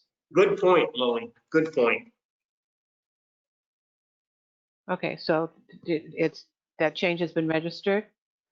Then I will second to that motion. I'll roll call. Trustee Lampier? Did you hear me? Trustee Lampier? Oh, aye, Lampier, aye. Trustee Stetser? That's all right. Trustee Galusha? Trustee Galusha, aye. And Mayor Corby? Corby, aye. Motion passes. Okay, I'll switch with you now, Dorothea Mary. I'll go up there. I'll switch with you now so that you get command central here. I feel out of my element here behind the command. Well, I feel like we need a little music, and when the music stops, you guys are allowed to go try to find your empty spot. Here we go. Okay, go. It is loud out there. I set up a meeting to preliminarily meet with RG&E to convert all of our metal halide lights to LED. And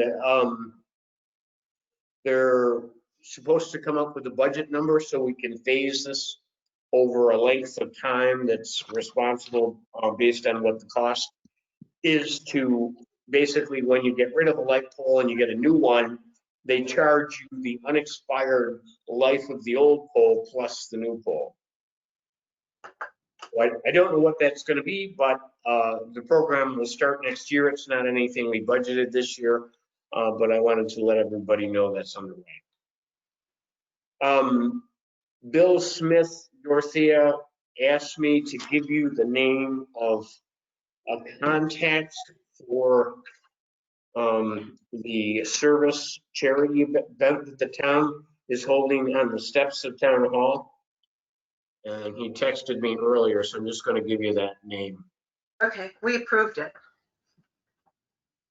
Okay, it's Laura Jean Deckman, or Dyckman, D-I-E-C-K-M-A-N.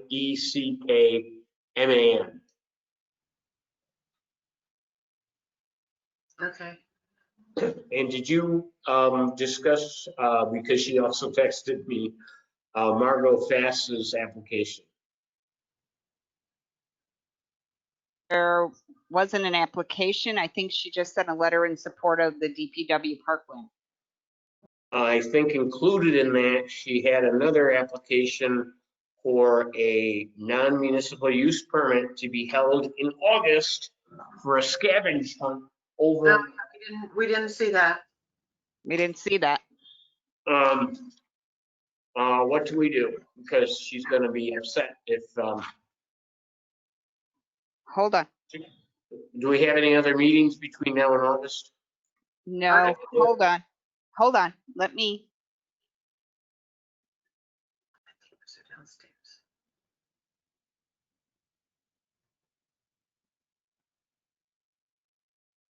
I only have a written up agenda. I'm not seeing an application from her, Bob, for a non-municipal. What I received today was just the letter. Hold on, let me look in my email for a second, okay?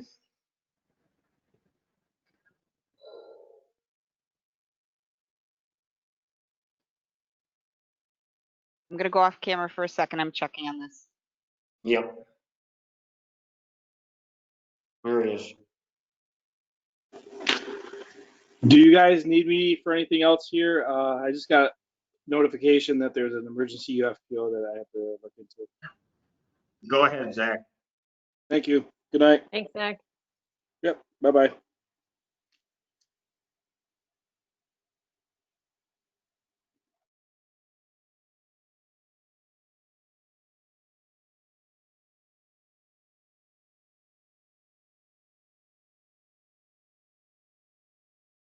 Ah, okay, it says individual lesson to the Board of Trustees was to follow. So it wasn't in that package. Maybe you never got it. No, I did not receive it. What I received today from her was just a letter of support on the parkland for the DPW. Okay. Looks like Justin, I can't tell if Justin's talking about this particular application or do you want to call on him, Dorothea? Sorry, I didn't mean to do your job for you. I just, he's talking looking about at the lights. The lights. Okay, sorry, Justin. He would like to speak about the lights, Bob. Do you want to open it up to him? Sure. Okay, Justin, you can go ahead. All right, thank you. I just had a few concerns. You said you were replacing the lights along some of our streets. And I've always vocalized concern over a few aspects of our lighting, which is color, and trying to get them a more appropriate color that's less harmful for night vision and so on. A lot of times the new LED lights are pretty bluish and harsh. So, and the other thing is getting dark sky compliant lights. I don't know if that's in the cards or not.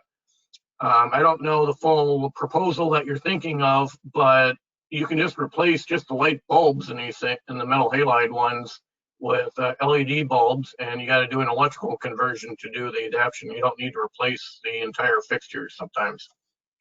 Justin, we discussed that, and let me give you a little more information. The first phase of this project would be only the Cobra heads that hang over the side streets. So it wouldn't affect the acorn lights in the four corners. It wouldn't affect the HARP lights either. And basically what they would be doing is replacing a metal halide Cobra with a LED Cobra. And the new LEDs, you can get them in different colors. They're recommending, and I agree with the recommendation, to do a slightly warmer color that would look like natural incandescent, the quality of the light that you see at the HARP lights. I would agree with that. Okay, so that's what's going on there. Lastly, I talked to both Robina Duarte and Wade Beltramo about a policy because there's been a controversy at the town with Black Lives Matter and apparently the Pride Month flag.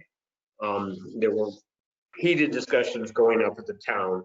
So I thought before we receive an application for anybody that wants to put a similar sign here, we should at least have a policy. How do we navigate that to make sure that we're being fair? Because we know we cannot, if you let the, I don't know, Black Lives Matter sign there, then you have to allow every statement of any sign. So that's not what to do. Both Rubina and Wade said what you should do is limit the size and the duration to what you think is appropriate, and then have any sign that's on Village Hall represents the work of the board. So if the village board took a position on systemic racism, then that's what the sign should say. You don't want a specific group like the Audubon Society or a traffic safety group even, because as soon as you start doing that, you've opened the door and you can't refuse anybody. The KKK, newspaper circulators of America, there's no end to it. So he strongly advised Village Hall, any display here of a policy or issue represents a work, a resolution, or a policy of the village board. For the streets, and again, there was consensus here also, they said just let the town board approve it. If you want, if you want displays, but don't have any criteria, because as soon as you have any criteria about how to determine what's a fair group, what's hate speech or something, you've lost. So you can vote thumbs up, thumbs down. If the KKK comes, you can vote it down. And you don't have to give a reason why. Any thoughts? This is Trustee Lanfair. I had sent, I hope to everyone, a sample policy. I'm trying to remember the municipality involved. And they had made some pretty, I felt, good points in their policy. I'm wondering if we might want to lift some of that language out of there to adapt for ourselves. And then, Bob, may we have you and Jeff write a sample resolution for us that the trustees can review and vote on at a future meeting? Yeah, we could certainly do that. Well, I think, hold on. Can I talk for a second? I think the point is that we don't really want to do a policy, that we want to have, for instance, if the trustees want a flag of some kind, that would be as a result of a resolution solely for that flag for a limited period of time. Am I understanding this correct, Bob? Is that? You are indeed. Yeah, so I don't think we want a policy. I think we want to have any flag or demonstration that the village does. It's on an individual basis based on a then resolution for that flag. So permissible would be things like Save the Frogs barrier or Save the Frogs group, because the village was a co-sponsor. So there are things like that, but you don't want to get into too much into the graphics even, or logos. Don't say anything about logos. Keep it as simple as possible. So if you have a policy, it invites anyone to come in to meet it. That's right, correct. And that's what Wade said. You'll regret it. This is Trustee So I Lanfair. think the answer, Lily, is we probably don't want to go that way. I have another question. Is it okay? You're frozen. Okay. Is that okay? I have a question, Jeff. Oh, yeah. That's not mine. Would we, though, want a policy regarding the size of any particular flag or banner, or the duration, or the where it is displayed? For instance, not on the flagpole, but on the building, or Well, yeah, I mean, you certainly could have that policy, but that would really be applicable only to Board of Trustee decisions to have the flag in the first place. So, I mean, you could have your own guidelines. You could have your own guidelines about if you decide to post a flag, what it would look like and where it would be. I mean, not look like, what dimensions it would be and where it would be and how long it would be up. In general, both Wade and Robina suggested don't put it on the flagpole because that always becomes controversial. But if your building has other locations that are appropriate for this, which we do, you could do it on the balcony of the front porch, or you could do it on the balconettes in front of the front conference room. I don't have a mask on. So if the trustees feel like they would have like a self-guiding policy or regulation about where and when and how, we could do that, but it also could be embedded in every motion that you make to put whatever flag up the board thinks is appropriate for that time. It could be, we're going to have this flag for this period of time. It's going to be hung here, and that could be that. It could be at an individual basis, or it could be by, it still is going to have to require, I think, a resolution or motion every time you do it. Yes, it will. And I don't think we should allow anything longer than a month. Most things should be up maybe just a week or two. But really, I mean, if it was event specific, you might run it for the length of the event. If it was for, some other honorarium, it would be for maybe the length of the honorarium. I think each circumstance would probably be a little bit different, and the board might want to treat each instance a little separately. I don't know. I would agree. So, or some kind of general guidelines then together. Okay. Anything else on that? I think we lost Jeff, but, oh, there he is. He's back. He said something about general guidelines and then he froze. Now we lost his sound. Yeah, so I was saying that No, it's just like unbelievable. We can hear you. We can, nope. Now we can't. can you hear me? Yes. Yes. You can hear me. Yes. All right. So I was suggesting that you could do it either way. I would suggest do it on a case-by-case basis. But, I'm with Wade. Anytime you put something down, in writing, you're kind of bound by it then. The message from I think I'm Wade gone again. was clearly that simpler is better in this situation. And the simplest thing I can think of is to do it on a case-by-case basis where you can craft your motion or resolution to meet the then need. Right. Does that answer your question, Lily?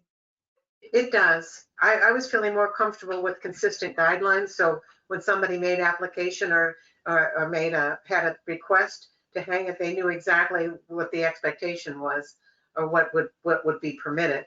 In other words, they knew that it was 2 by 3. They knew that it would be hanging for a month. They knew that they had to make an application. They, that there's certain things that were consistent. So then how, in that case, Lily, if there were consistent guidelines about you just have to meet this criteria, how would we then turn down someone who was coming with something that that wasn't aligned with our values as a village or as a village board? I'm saying two different things. I'm saying if you're making an application to see whether the trustees would approve your flag, if it's aligned with their policy or things that they have approved, that what the general criteria would be going in, that you're not going to order a 6 by 8 flag to be flown on the flagpole, knowing that that's not what the policy is. What you're applying for are This being done on an application basis. I don't see it coming to the board as an application. Perhaps the board would get a letter saying, hey, did you think about maybe you want a flag for this purpose? But it's always going to be a municipal flag. It's not going to be a private flag. It's going to be our flag. Somebody else might say, if you want it, we'll provide it to you, but it is always going to be our flag. meaning that we are not paying for the flag.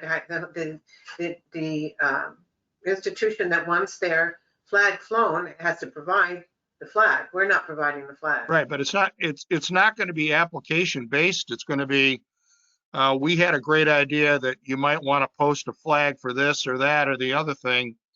Would you be willing to do that? And the answer would, we consider it, and the board would consider it. And if the board wanted to post it as a municipal symbol or flag, then we might say, yes, we'll do it. This is what the flag can be, and this is how long it's going to fly. Thank you very much for providing it to us on that basis. Now, that sounds a little bit arbitrary. However, I would say, for the purposes of this discussion, my thought would be that we would not fly anything on the flagpole with the American flag, that anything we are discussing would be a banner or similar that would be either displayed on Village Hall or inside Village Hall in another manner other than flown with the American flag. That is my personal opinion. Well, I thought that's what we were talking about. But that not flown with, when you said flown, it sounded as if you intended. Oh, well, then I misspoke. I didn't mean flown. I was just, I'm really inclined, given what Wade said, to do this on a case-by-case basis with the understanding that it's going to represent a municipal point of view and policy. I see. And so that is the line that we want to have somewhere so people understand on what basis we're making decisions. Don't you think that would be kind of critical? That they understand? I think Bob's point is that the more criteria you have, the more you can get hung up. That's right. You just do an up or down based upon your preference, and you're the agency that has the authority. Yeah. Okay. I don't know if you're prepared to make a motion, Bob, or whether you want to leave this for further discussion at the next meeting. Well, I'll leave it for further discussion. I just wanted to bring it up because I thought we don't need to do anything, do we? Right. I would think we don't need a motion that, the next time somebody wants to fly a flag, it'll be a letter to the trustees, and the trustees will add it to the agenda and have a discussion to decide what to do. We know what to do now. Which we can do right now without, we don't need to change anything. That's right. Okay. Exactly. All right. I have clarification on Ms. Fass's application. The application she sent in yesterday was for a sign going to Historic Preservation Board for the sign on her building. That is what we received. She just forwarded something else to me, which includes about the sign on the building, which I believe is a Historic Preservation Board action. Mm-hmm. The thing she would do from the village board is she's looking for an event. Let's see. A non-municipal use permit. Non-municipal on August 9th to hold a COVID Safe Froggy birthday scavenger hunt fundraiser. So I think that's the action that would go in front of the village board. Right. So it sounds like it'll have to be at the next meeting. I mean, that event is on the 9th. Our meeting isn't till the 11th. So if the board is going to take action on that event, they would have to do it tonight unless they had a special meeting. But we don't have the information yet. Dorothea, do you think we could do that without it actually being listed on the agenda? It's a non-municipal, so. But what is the rule around that? Because so the public doesn't get a chance. Well, Ms. Foss is here. She could discuss what she's looking to do with the event. I don't see it as it's not a posting for a legal thing. We wouldn't necessarily have to have it on the agenda, in my opinion. We could deal with it tonight if the board chooses. Do we have, can you send that to us so we can at least pull it up in email so that we? Yep, I will forward what she just sent me. Okay. I am the only one at my house and my dog needs to be let out. I'm going to be right back while I wait for you to send that because I don't want her to, I think I accidentally, I think we fed her twice. Hold on. It just went out. Okay. So So, Will you clarify something for me, Jeff? If an organization comes to the village and wants the village to fly their flag for a week, flying, there's no flying, no flying. are you saying that it's up to the board to decide whether we want to fly their flag or not? Is that what you're saying? No, it's not, not precisely. It's not going to be their flag. It's going to be a municipal flag flown by the municipality. That's right. So it might, I might be a flag of something.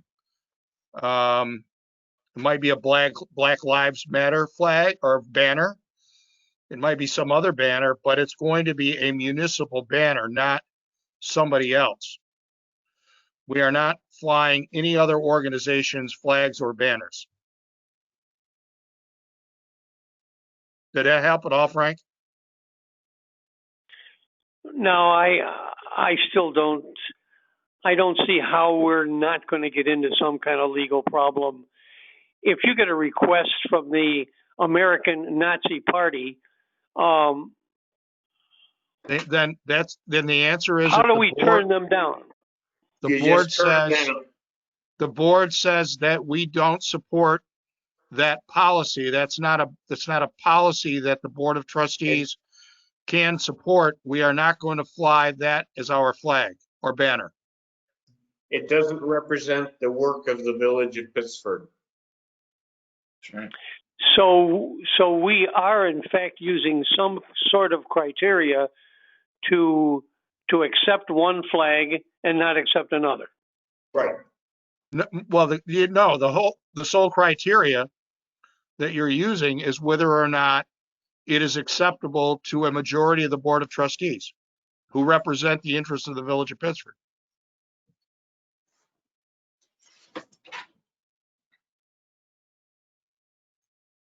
So we are still using, whether it's an individual or the Board of Trustees, we are still using some sort of criteria to accept something and to reject something else. You are using the criteria of whether you think it is in the best interest of the village as a trustee, whether or not that flag or banner ought to be displayed on village property. It sounds to me like that is very subjective. It is. It's exactly right. And it's supposed to be subjective because your opinion about what is in the best interest of the village is entirely subjective, and that's why you were elected. Right, so it's like the Supreme Court almost. You have a certain set of values on there, certain things may pass versus. Actually, it's, I don't want to be disagreeable, but the Supreme Court is supposed to be bound by precedent. Oh, right, you're right. But however, we know that. And the law, however, but the public trust issue is much more important. And you all five have been elected by the residents of the village of Pittsford to fulfill the public and preserve the public trust. So you have a very, very subjective opinion about what is in the best interest of the public. Right, and it might be different than 10 years ago. Right. Yeah, it'll change. And it might be different from trustee to trustee. Yeah. So well, and ideally, if we are discussing something, we should refer to any resolutions that we may have made, any declarations that we have made, on what kind of community we want to be, right? I mean, the more we can explain why we're voting yes or no, but that would be I think that would be on a trustee by trustee basis. It's not. Yeah, I think well, there are certain declarations that we have made though, as right. And presumably if those resolutions passed, it was because on a subjective level, each of you, a majority of the trustees agreed with the resolution. Right. So you are acting, anytime you make a decision, you are acting in the public trust.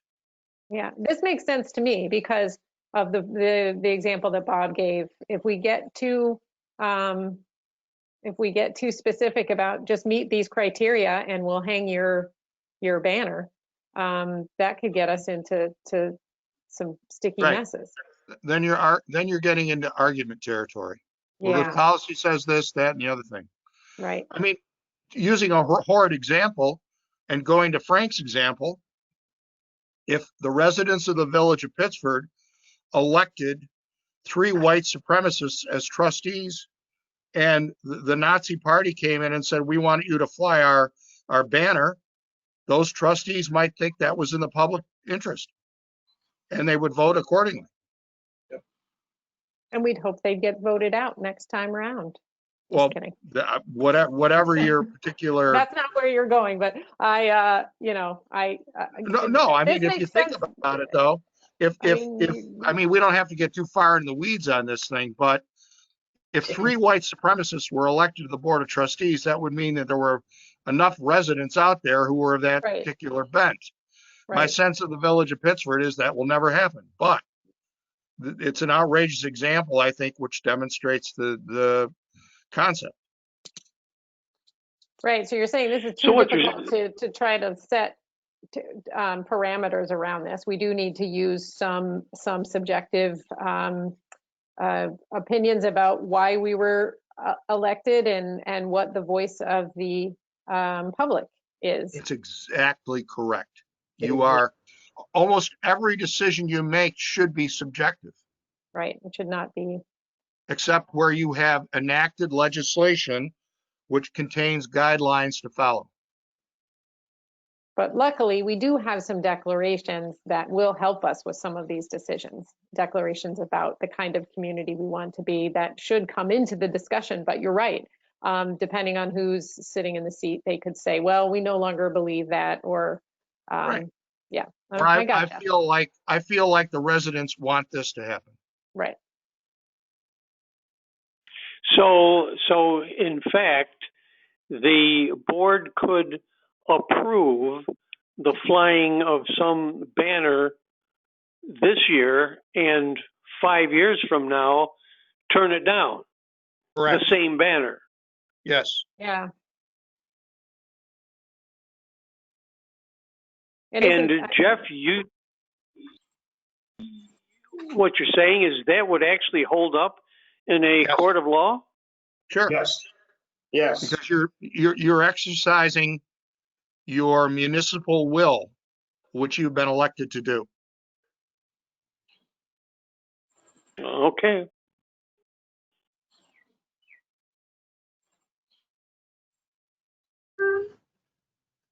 Okay, I believe everybody got the email from Ms. Foss. I would be okay with approving it. I would first like to make a motion that we waive the 45-day requirement Thank you, for Lily. use permit for the frog scavenger hunt. Do I have a second? I'd be good with that. I'll roll call. Trustee Stetser? This is just to waive. I haven't been able to read the plan yet, so we're just talking about the waiving of the, okay, yes, aye. Yeah, I'd be curious of what the logistics of this event are, based on the current situation of the COVID restrictions and stuff. You know what I mean? Did she lay out everything and how this event's going to be run? Anything in regards to it? The only thing provided is the date, not even the time. Ms. Foss is on. We can let her speak to the event details if the board would like, if that would help. Well, I would say, Steve, in fairness, you didn't ask the same question regarding the yoga, how many people would be there and where they would be. I have discussed that with the owner in regards to a safety plan, distance, and keeping that. I would expect the same thing for any event that you're approving, to have some sort of control, being the fire marshal and in charge of safety, that, I mean, I should have some sort of knowledge of how this is run, where it's run, how many people are planned, how she plans on keeping separation. Yes, Just I would. my opinion. I only see a cover letter. Is that like what, a scavenger hunt? Is it going to take place all over the village, or how many people? We don't, okay. So I don't feel like we have enough, don't feel like we have enough information yet to. That's do why I said anything. maybe we allow her to speak and maybe she can inform the board of her intention. Yeah, that'd be good. Marco, do you want to turn your microphone on? Were you speaking to me? No, No, Margot. Margot. Oh, sorry. It sounds like Mark, but Margot. Different. Is Steve still here or did he go? No, he's still here. While we're waiting, Steve, over the weekend, when we had the rainstorm on Saturday, I got a call from a patron of the Pittsford pub. And after it had only been raining about 5 minutes, the entire parking lot flooded. And then it did what it normally does. It's kind of a torrent down through the parking spots over the sidewalk into the street. Later that day, when we had a larger storm, I've never seen North Main Street flooded before, but the whole area underneath it, the railroad trestle was largely flooded by water coming out of the Pittsford Pub parking lot. Yeah, that's been a problem for a while, Bob, based on where that catch basin is compared to that parking lot. I mean, it's something maybe to discuss with Scott and see if something can be done to somehow get that drainage into that catch basin that's under the railway track there. Jack and I have discussed that. We're trying to figure out how to get that done and whose responsibility is the question. Well, the system that they installed, the dry wells, apparently is not working because they haven't been maintained. And this has become a pretty common occurrence there now because unfortunately I have an older friend and he and his wife go there every week and he usually finds something that he doesn't like. Yeah, part of the problem there, Bob, is that it's not only the drywall in the back section, but everything from the other section behind the hair plate comes down through a trough and all ends up in the front of that parking lot at the entrance. So Right.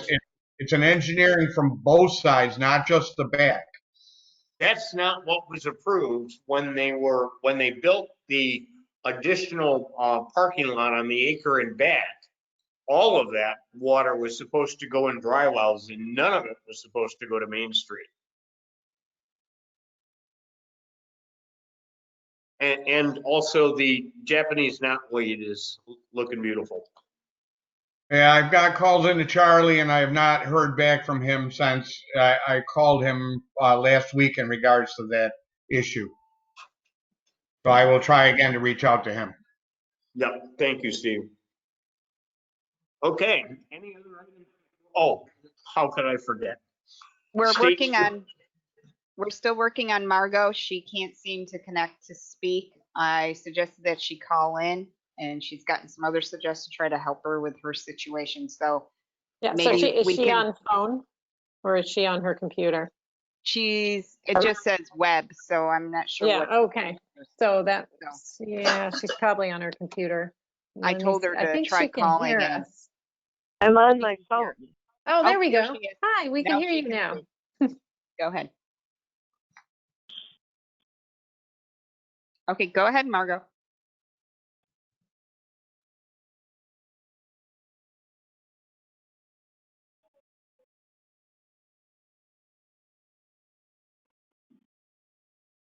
Margo?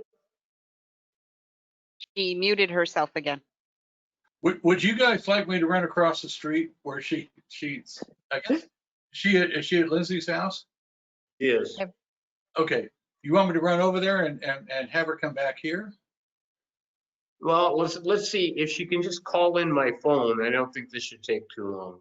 Okay.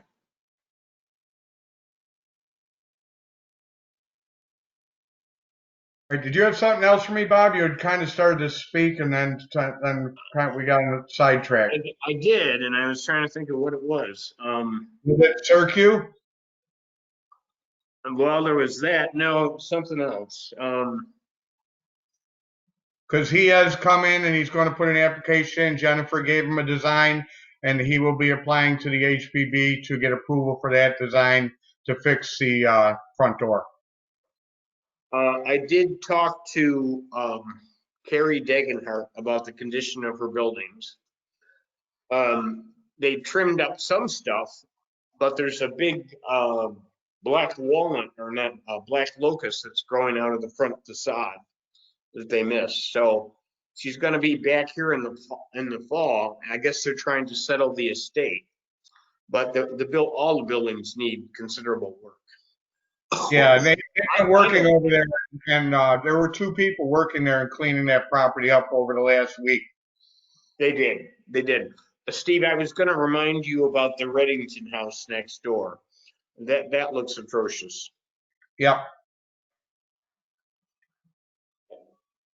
Still waiting on Margot? We're still waiting on Margot. Do we want to move forward on other items while we wait for her? I think this is our last item, Dorothea. No, Actually, we still have to go to the bill State pay. Street. Let's do State Street. all right, we'll do State Street, Bob, and we also have not done the bill pay or the treasurer's report or the village clerk's report. I pushed them to the end, and they've been Okay. patiently waiting. No worries. May I do the member item on State Street while we're waiting? Why don't you? Okay, thank you. I will be as brief as possible. I have been emailing and also met with a couple of the State Street neighbors regarding a concept of branding their neighborhood to establish to verify that they are a residential neighborhood, because it was mentioned by the DOT that they didn't recognize them as a residential neighborhood. So in thinking it through, I came up with some ideas, and I presented them to the State Street neighbors, and they were receptive, and they are as follows. One is the creation of banners, which will be hung from the village light poles on either side of the street. Artist and former trustee Paula Sherwood is designing them as we speak. And I do have a quote from the same company who provided the banners for the farmers market. They're two-sided and they're high quality. Also, it was suggested that we extend the sidewalk. That was also part of another initiative mentioned by Mayor Corby. And so that is being researched by Zach Blyer, and we will receive information regarding costs for the extension of the sidewalk. The other concept was to have plantings around the trees or in the greensward along the right-of-way, the village right-of-way, and also the placement of park benches as part of our a continuation of our park bench program to provide seating, especially for those walkers who are coming out of the Highlands and Wood Creek, because there are a number of them. And so the addition of the benches and the banners and the plantings, we hope would establish and really create a strong message that you have entered the village at the village line. So those are the proposals, and I am hoping to have a prototype of the banner to present at the next meeting to the trustees for approval. Okay, that's it. They decided to name their neighborhood Historic State Street. Historic State Nice. Street.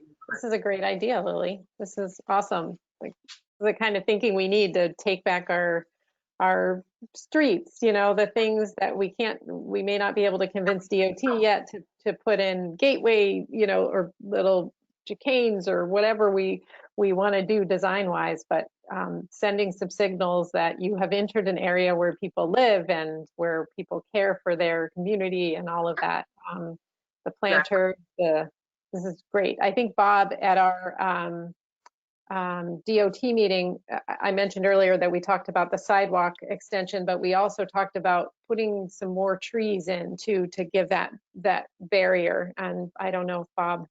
They I were- talked to Bill, he was fine with it. Well, I think 2 have gone up fairly recently because they still have the reservoirs at the bottom. Oh, okay, all right, yeah, and that's a great, I mean, that's a great traffic calming measure and just a visual, you know, a visual separation too. So awesome. All right, I can't wait to hear more. Okay. Me And neither. Marco has arrived. It looks like Margot is here, so hopefully she can speak. Let's unmute her.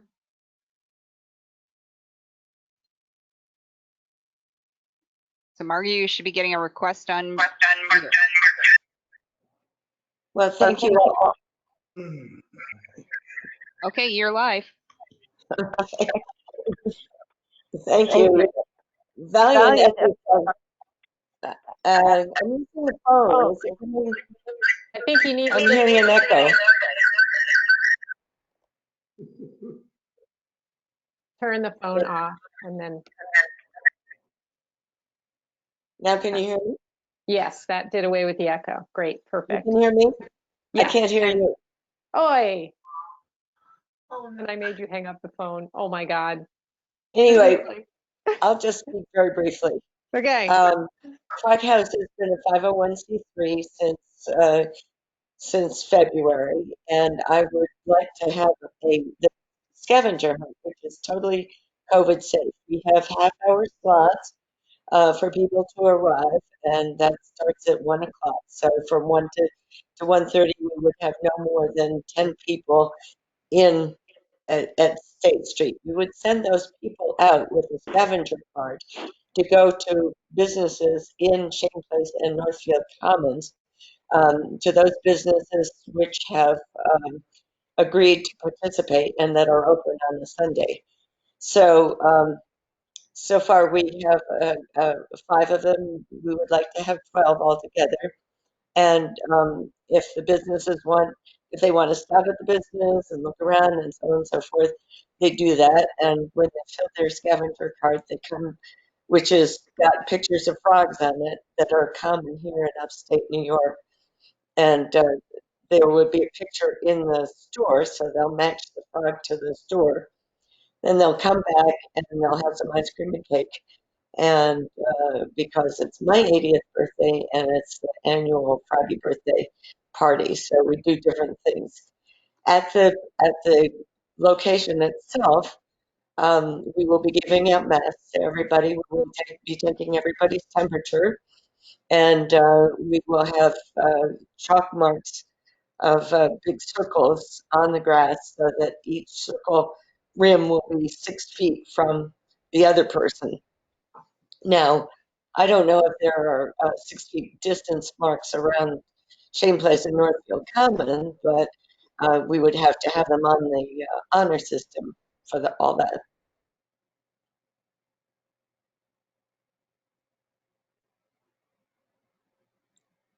Any questions? But I can't hear any of you, so I don't know what you're saying.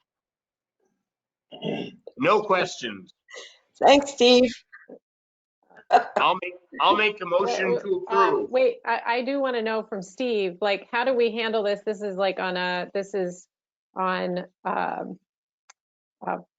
private property. Is that where it's starting? So then, I mean, if it was starting at a business, you would be able to make sure that they were doing proper distancing measures and all of that. Do we have to, like, if I was doing this from my house, would it be any different? Would you still be able to come by and check and make sure everything was being done?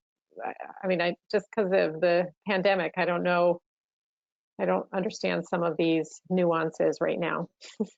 So Yeah, I guess that's a question for Jeff, really, because I mean, it is on private property, a private function, so I'm not sure if it is a non-municipal use permit even. You know what I mean? So I guess the more I thought about it. It's a non-municipal use permit in much the same way that the restaurant tour is a non-municipal use permit. They're using the sidewalks to get around. It's an organized event. Okay. And the So they would private, I would- be using the canal the path. private, I'm sorry, Renee, what? They would be using the canal path. Is that how they would go, or would you go from the sidewalk? Either Well, way, whatever. does it need a, it doesn't matter? Okay. Doesn't matter. Both municipal. And I would do the same thing I'm doing for Cindy Weiss. I just go check the site out prior to the event, and as long as she's got it marked off and everything, I mean, they like she said, it's a personal responsibility for those who are going into Shane Place and those businesses to make sure people maintain their social distance and have their masks on. Okay. So it's no different whether it's at a private property. I mean a whole residential property is what I meant versus a commercial property. It's the actual use of the sidewalks. Is Okay, what great. All right. we're. Okay. Do we want to make a motion on this? I would like to add one more thing. After you make a motion, I'm sorry. We haven't made it yet, so do you want to? I'll make a motion. Oh. Margot passes My bad. non-municipal use permit for an event she plans to hold on what's the date? August 8th. August 9th. 9th. August 9th, okay. And how, I would like to know if I could put up my Froggy sign that Steve and I have been discussing and that I need approved by the historical board, just for the period before the party. Okay. did we get time, a time frame for this? I'm sorry, it starts at 1 o'clock and then there are runs? half-hour slots. Okay, you said half hour So slots. when does Okay. it end? When does it 5. end, Mark? 5? 5 o'clock. Mhm. Jeff, the sign is at a HPV manner. We can't, can the village board make any determination on that? Here's a question. You could issue a temporary sign permit, but if this is a charity event, Margot, Yes. does the board have the ability to waive the fee based on a charity event for a temporary sign? No. You can't treat any individual differently. Okay.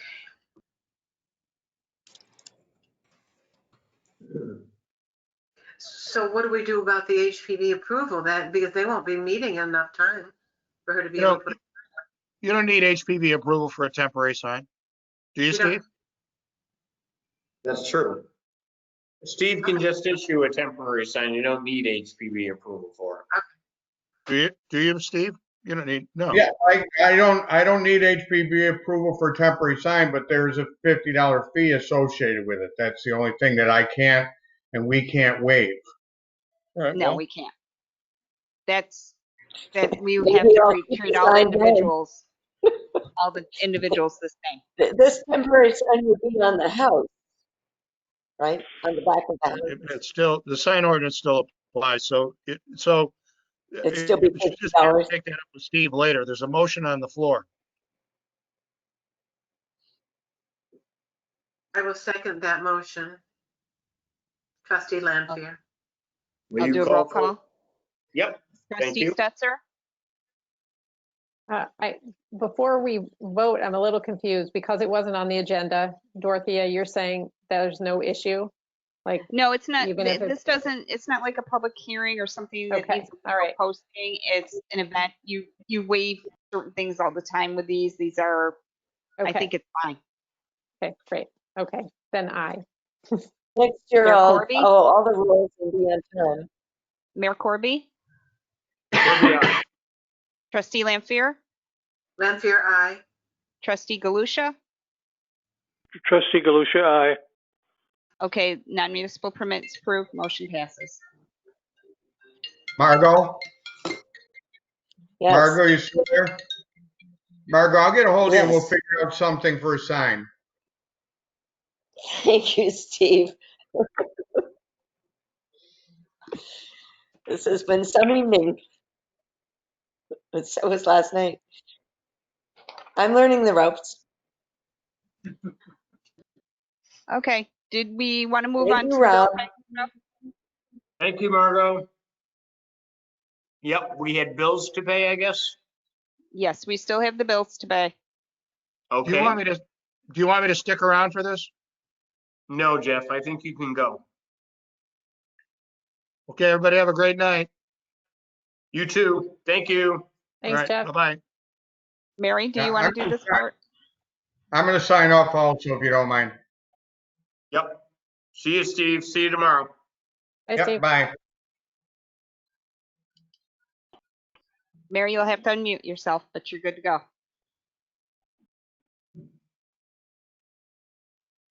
Hello, everybody. You want to? All right.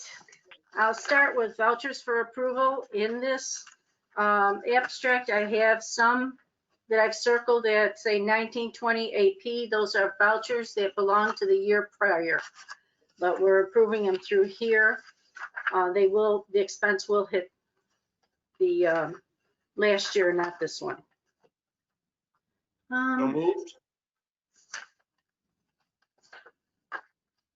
Was that you, Renee? No? Nope. I think, Nope. Bob, were you trying to make a motion to approve them? Yeah, I said, that's exactly what I said, but I thought Okay. someone else. Okay.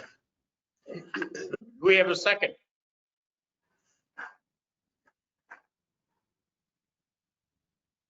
Frank usually seconds. I'll second. Right. Thank you, Renee. Could we have a roll call vote, Dorothea? Sure. I was waiting for you, Renee. Thanks, Frank. Trustee Stetser, That's our eye. Trustee Galusha, Trustee Galusha, aye. Mayor Corby. Corby, aye. Lily was out of the room, so we'll just move on. Go ahead, Mary. All right, I have the May books in here. This is month end prior to year closing. So the first is the general fund trial balance. I won't go through all the accounts with you. I just wanted you to make note of the restricted asset A232R for the repair reserve at 163,544.29, and I will come back to that in the discussion. Going on to the revenues, a couple pages in. We came out pretty good on the revenues. Actually, we had 1,526,383 that we brought in. Our sales tax was 13,000 higher than what we had budgeted, which was kind of surprising, but very nice. These are all little thank you pandemic issues that helped us along the way. Franchise fees that came in also higher due to the they had agreement, I think it was Greenwire. Was it Greenwire? Green light. Came in at 18,000, so that brought us over the top. That was very helpful. Interest on reserves also came in much higher. The building permits and permits other are kind of washing each other out because there was dumpster permits that were budgeted for in the permits other that were dismissed during the year because Steve felt that he could incorporate that with the regular building permits. So that number is higher due to that. Sales of equipment, we budgeted 8,000 for, Frank, what did we, whatever it was that we turned in, we were expecting 8,000, but ended up with 15,750. So that was 7,500 more than we had anticipated. And our mortgage tax was 7,500 more than we had anticipated to begin with. So all those kind of helped with the revenues, spiking them up for us. And the expenses, again, I won't go through each and every one of them. We did end up having a lot of savings in labor codes between the office and the staff due to the pandemic, again, for people not being there, overtime not being used, or positions not filled. So those were helpful things to us. Also, under the law category, under litigation for Hudson, we did not spend the money that we had budgeted. And I will get back to that number as well towards the end of this. But that was a big $98,000 there. Going down here quickly. I'm just going through the pages real quick for any highlights here. I guess it's basically it. So our expenses came in at $1,369,530.59. The difference between that revenues and expenses was a positive $156,852.76, which was a blessing, a big blessing. That added to the fund balance that we were carrying on the books to begin with, which was the 86,000 on your next page for analysis of unreserved fund equity. We started out the year with 86,120.56, ended up the year with an unencumbered fund balance of $241,009.11, which is a far cry from the 47,000 that we were initially regretting to begin with. But anyway, I'll also get back to this. On the sewer fund trial balance, restricted assets, again, there's 388,000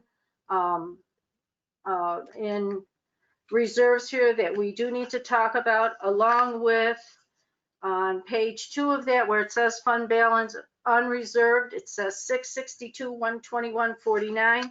That number is also going to be increased once I close off the year-end books by moving on by almost $45,000, $44,358.57. So that would bring our year-end fund balance on the unreserved fund balance on the sewer fund of $702,361.88. The reserves on both the general fund and on the sewer fund are something that we still need to fix. Basically, we need to have them reflect properly for what the uses are for today. Frank and I have already started working on this along with Bob. What needs to take place with these are they all have to come before a permissive referendum, and however long that needs to sit. And then we need to have a plan of exactly what we're planning on doing with these monies, but they need to be restructured for something that makes sense for what the village would use today. So that is the two biggies.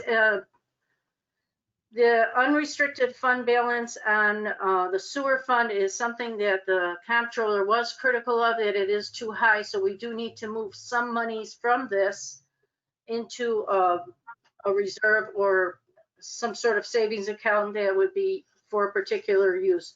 But again, this is still part of a plan, and before we actually go to permissive referendum, I think we should have our ducks in a row as to what we're planning on doing with those monies, and then that goes up for public hearing, and from there it will be considered fixed. So that's a quick version of going through the May books. In order for me to close the books for May, I had to go through and make the negative accounts positive. As you know, this is a typical exercise that we do. So I will need approval for the general fund accounts that you have before you, which is the colored paper that looks like so. All right. So moved. Need a second. I have a second.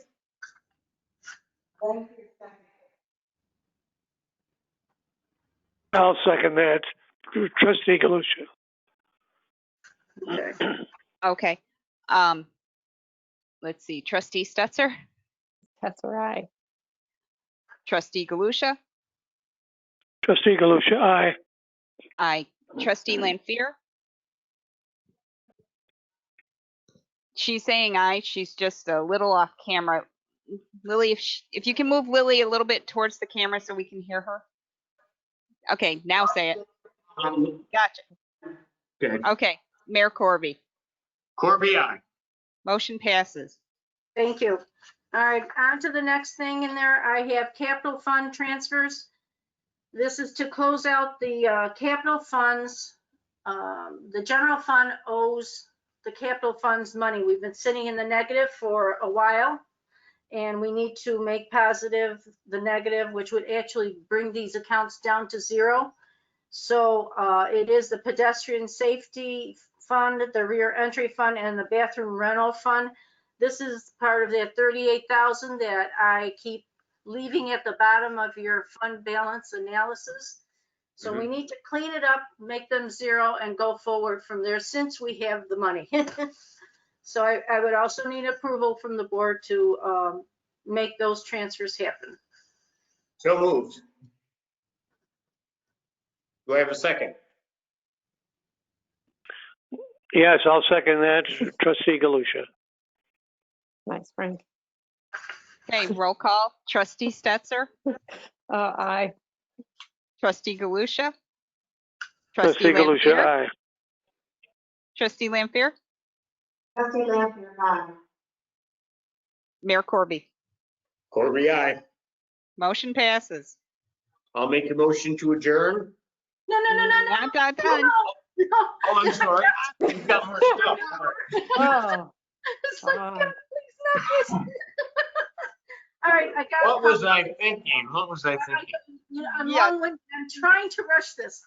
Okay. Just to go back quickly to the sewer fund detail of expenses, we had by budget planned on moving monies into reserve accounts. We are moving $19,000 into the reserve account there, so I would also like the blessing of the board to move that.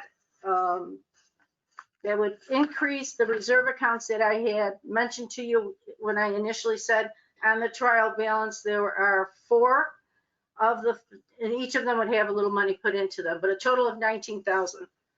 And that is due to roll over this Friday. So moved. Do I have a second? That's our second. All in Roll favor? call. Trustee Stetser, Aye. Trustee Galusha, Trustee Galusha, aye. Trustee Lampier, Trustee Lampier, aye. Mayor Corby. Corby, aye. Motion passes. Thank you. Moving on. I have 2 pages of attorney bills here that I wanted to kind of quickly go over with you. We have $33,540 that we owe Osborne and Reed, and $75.51 that we owe the Zoglin Group. Of the $75.51, the last one that had come in, which was the $7,720 for the PZBA, for their monthly meeting of $1,600, that was part of the abstract today that the board has approved. All these other ones are still sitting out there as an accounts payable for the year prior. We really need to get approvals for those and get these and get them paid. I was hearing interference of some sort. So I just want to, keep this in mind because it is an accounts payable. It should have been paid out already. It is already reflected in my numbers. So that's. Do you want a vote from us, Mary, to pay it? No. I would love it to be paid. However, Dan has to still review these, but I would like to have them cleared at next month, at the August 11th meeting, if at all possible, because we can't keep hanging on to the accounts payable forever. So that's a biggie for me. I'd like to get them cleaned out before I leave. So I'll postpone it to next time, but I just want the board to be aware. Thank you. Okay. Moving on to the next I'd one. like to, excuse me. I would like to ask, Mary, that you contact Trustee Keating and please ask him to review and approve these remaining attorney invoices because they have been here for a while. They have to be reviewed and they have to be approved. Some of the memos that he has sent you, he does not indicate that. So please, Mary, if you can contact Trustee Keating and ask him to follow through, that would be great. I will do that. Thank you, Frank. All right, moving on to the next. I'm trying to rush through this, Bob. We have No, a hot, you're fine. we have You're a, fine. we have a Hudson Ross agreement. It was regarding the attorney fees, a balance currently of 137,000. When I was going through the books with Jennifer, she is strongly recommending that we pay off the 2018-19 two attorney bills that we have sitting out for $61,493.98. You could do that as part of a motion tonight, or you can wait till August 11th. Again, Dan did review one of these bills, and that was the one from April 20th for $37.51.50. All the other ones I have not heard anything from him about, but as I said, also it is part of a agreement. The 61,000 is being booked as part of an accounts payable for 2019-20. So the assumption is that we will pay out at least that as an additional to the 32,000 that we did already pay out on June 1st, but it'll be reflective in 2 different years. So 32,000 comes out of 2021, 61,493.98 would come out of 19-20. She was recommending that we spend that money because we had $100,000 in that line, which we did not spend, and which also helped us to restore our fund balance to where it was. If we do that, that would bring our total owing to about 75.5, and that balance would be taken care of again over a 3-year period, which would be payments of approximately 25,000, unless we had monies that still would come out left over in our attorney line for Hudson Ross for this year. So I would just need the blessing on that, but I would need to have Dan look it over first. Okay? I'll bring that back up on August 11th. But That's what I was going to ask. We can't approve these that Dan hasn't looked at yet, correct? Right, but these are part of an agreement. And the one for 3,700, he did a review and approved to go forward. But it's part of the agreement, so it's not up for. Well, that's what I was going to ask. If it's part of the agreement, do we still need to have him? Boy, is that me? Pardon me. Colorful if it's part of the agreement, I'm like this very creepy voice right now. I don't know what's happening. Somebody's okay. Somebody answer that. If it's part of the agreement, we still need to have Dan review it, right? They still need to be reviewed. We received these late into the year, and that was part of the problem. Is that there was a lot of bills. They all came in at once. They need to be reviewed, just as a matter of procedure. The most important for me out of this entire list is to have those 2 from 18-19 be cleared for payment. I am capturing them as part of an accounts payable, so they are reflective into the numbers for last year, but the payment will come out this year. So that I will revisit again on August 11th. And we don't need to do it before that? We do not need to do it before then. It would be, you're not prepared to do it for tonight. Okay. That's the bottom line, is I wish you were. Okay. So, but I'm just that this is the progress that I'm. Gotcha. The direction that I'm going. All right. In here also I have included the CHIPS. We've had a lot of question about whether or not we were going to get CHIPS money, how much we were going to get.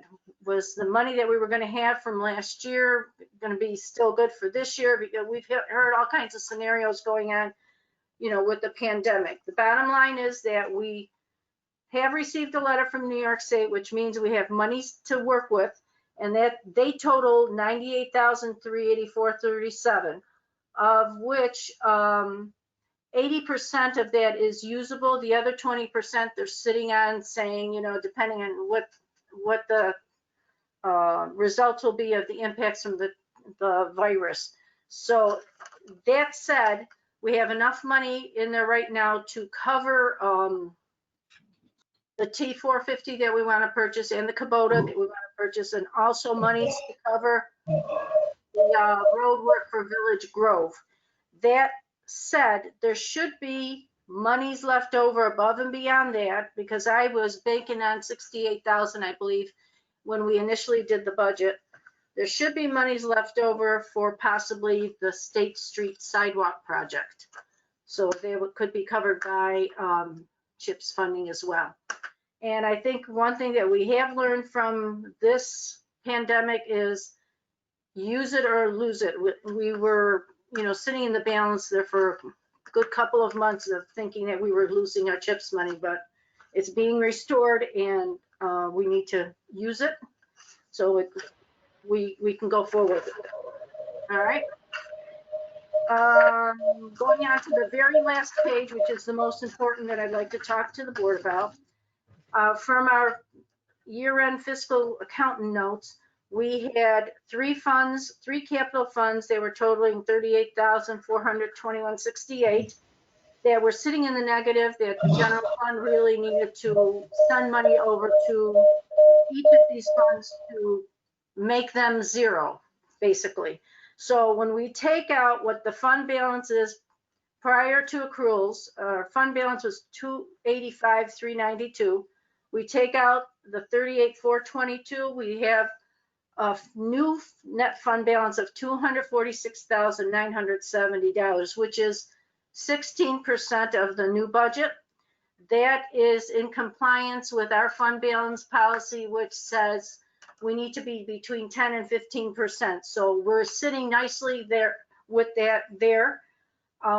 Paying off the Hudson invoices for the $62,000 basically brings us down a fund balance for opening of 2021 of $185,476, which is 12% of the new budget, which is still in line with where we need to be. That said, the next big item that she had strongly suggested that we do, and we've already talked about this previously, is that she recommends that we send our general repair reserves to the permissive referendum. That in specific, she was referring to the $163,544 that we mentioned to you on the general fund trial balance. With that, once we break that CD or that reserve, we can take the monies from here. We can pay for the Village Hall catch basin, which is going to be about $17,000 from tonight's meeting for Prince to do the work. St. Louis has a drainage issue going on, and there is a meeting about that on Thursday. And my understanding is that part of the proposal there is that we split the difference for the issue there, Locust Street has a drainage issue also. I've asked Zach to please get me some quotes for all of these items so that we can have a better idea how much money we would need to take out from this reserve to address those issues. The balance that we would have left in that reserve could be reallocated to whatever specific purpose or general purpose that the board may find suitable to today's needs. Because in the 20 years that I've been here, we've had this on the books and have never accessed a dime of it. So now that we are restored with our fund balance and in a solid footing, we should do something with this money so that we can address these other issues which are not in our budget as we speak right now, and also cannot be part of a CHIPS reimbursement because they are not in conjunction with the road project. So that is just something to think about. And I've already addressed the CHIPS funding, which is a total of $98,385. Basically, 80% of that would mean it's $79,000 that is considered usable to us right now on a for sure basis. The other 20,000 is kind of iffy, but that would depend on how things fall out. So that's all I've got for right now. Okay. Okay, that brings to me. That's you. You're on. I sent as the board requested, we received notice from the Liquor Authority for 5 South Main Street. This was going to be the Oak Room that now became the, I believe it's. Tequileria. Thank you. So you have a choice whether to comment or whatever. I'm waiting This is just instruction from like, the work. What is our time element on it? 30-day advance notice to the municipality. So usually we have to get a response in right away. I would have liked a little time with it, but Like I said, it just arrived. yeah, I think I'd like to see it, at least see it, and maybe if we have to have a special meeting, then we will. Okay, it was sent to you in the packet. but can we give don't you get to approve or disapprove, right? We just No, get. you can comment No. to the board. Okay. Okay. You did know this was going in because you approved the special permit for it. Usually during the review process, an agency like us identifies. Okay. Anyway, so this is just like letting you know it right. what went on for the last one of these that we just got, which was for the creperie, not the Simply Crepes. Yep. Okay, and then from there I have minutes. If the board would like to do those tonight, we have 5 sets. Can you read my face? I know, you froze in that face for a little bit. I mean, if the board would like, we can table them. It's up to you. Could we? Because we have another memo that we have to deal with. Yeah. Okay, it's on you. That's fine. I'll resubmit them next month. I love these minutes so much. You know, my writing skills, the reading. Yes. I'm a bestseller. So Yes, can we now have a motion to resign, or do you have owner mail or clerk items? I don't have any clerk on it. Well, I have an item, and I believe Trustee Lampier said she wanted to deal with it. Yeah. Well, it was asked. Do you have? Okay. What's that, Lily? I can't hear you. Okay, so there was a list of questions from Trustee Keating, and we will answer them here this evening, so it's on the record. The question was to Bob, any progress on getting a meeting with DOT about State Street and Main and Jefferson? And the answer is, Mayor Corby, is that yes, you did have the meeting. Isn't that correct? Last week? Yes, it is. What is the status of the action items on State Street list attached here? Again, that was addressed by Mayor Corby with the DOT on Thursday. Third, there was a question from a constituent regarding, I can shorten this, it's about abstracts on houses sold in the village.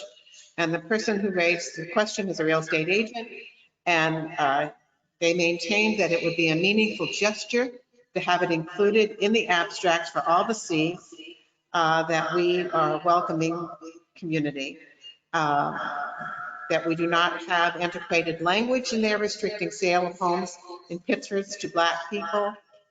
And so what I would suggest, and this is my suggestion, I don't know how the other trustees feel about it, my suggestion is that this is an excellent suggestion from Trustee Keating, and that I would appreciate it very much if he would research it and find out how we would proceed forward with this, adding this to abstracts in the village of Pittsburgh. Mayor Corby, you mentioned that you would write a Facebook post. I believe he's working on that. Number 5. There have been a lot of things happening regarding 75 Monroe. I believe that we received an email in answer to number 5 from our attorney that answered this question, and that is attorney-client privilege, so we won't address it in a public meeting. Can we please change the wording on the sign near the baseball field? Of course, no problem. It'll be done next week. As our trustee meeting, Bob said he'd reach out to Rich. I think that happened. Attorney's invoices have gone out to the board, and we dealt with those this evening. So thank you very much, and that addresses everything that was in Mr. Keating's. Oh, one more. Sorry, take that back. He is still in favor of negotiating with Mark IV. Well, we have just received an email from our attorneys stating that both boards, HP board and PCBA, have been alerted by their attorneys that no more negotiations will take place until we have received a final decision from the judge, and that was the decision of the attorneys. And so our answer to that is that no, we will not be negotiating at this time on the advice of our attorneys. Lily, can before you go further, you said, or in whatever you're reading from Dan, yes, that we received an email. Was that recent? It was last week, and it came from our Buffalo attorneys. Gotcha. And right, and in it they stated that they had been in touch with both the chairs of the other boards and their attorneys, and the decision was made that it was not in the best interest of the village to negotiate any further. There were legal ramifications to it, and so they followed the advice of their attorney, which we were copied in, and we received that last week. Okay, the last one I have is from June 26th. Is that about is that what you're thinking? That What it right? was, we were copied in on a letter that was sent to the judge, to the court, by the Buffalo attorneys, and they were just informing us, because we are not involved parties, they were informing of their action, and that the decision had been made to await the judge's decision before any further negotiation took place. Okay, So I just wanted to make sure I didn't miss an email. Okay, great. That email. Also, there was this is for Dorothea to chime in on. Trustee Keating asked to be clear about what he needs to do to be able to spend a day working alongside the team of the DPW from a process standpoint. I believe Frank can chime in on this as well. There's concerns with anybody working along with the DPW with liability, workman's comp. There's also a union contract in place that work being done is union work, and it has to be a union employee. So as much as I get the sentiment of wanting to work along with the guys, you really can't. I mean, you can go down, spend the day, they can give you a tour of the DPW, bring them donuts, chat with them. That's great. But you can't ride along, can't give them a rake. I got some stuff that we need picked up out front that we can't send Dan to do that. Okay. Well, you can send Dan to your house to rake. But not as you want to do that. But not as a DPW member. He can visit, he can bring, but you can't ride along. Absolutely. You can't really do a ride along and go and work with them. Like I said, I appreciate the sentiment. There's just a lot of liability issues and dealing with the union, and we don't want to say we gave union work away.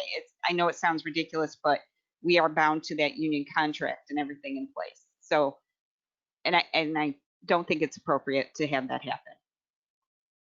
And I might add that we have addressed this issue previously with Trustee Keating. I don't know why he has it in this email also, but we've already talked about that with him, and he understands all of these points. Yeah, I sent a detailed letter to her explaining the legal issues. There's an echo there. Okay. Anything Okay. else? The last thing on there was about the GoToMeeting account and him being an administrator. He was done that when it was requested, and it's still there. We are shifting our account in this week to go to a paid account because our free time with them is up, and we purchased for a year given the pandemic. So that status will continue. So I have not changed that. He is an administrator. If he's having issues, I'm unaware. So I will work with him and I let him know that. Okay. Thank you, Dorothea. And I have nothing else.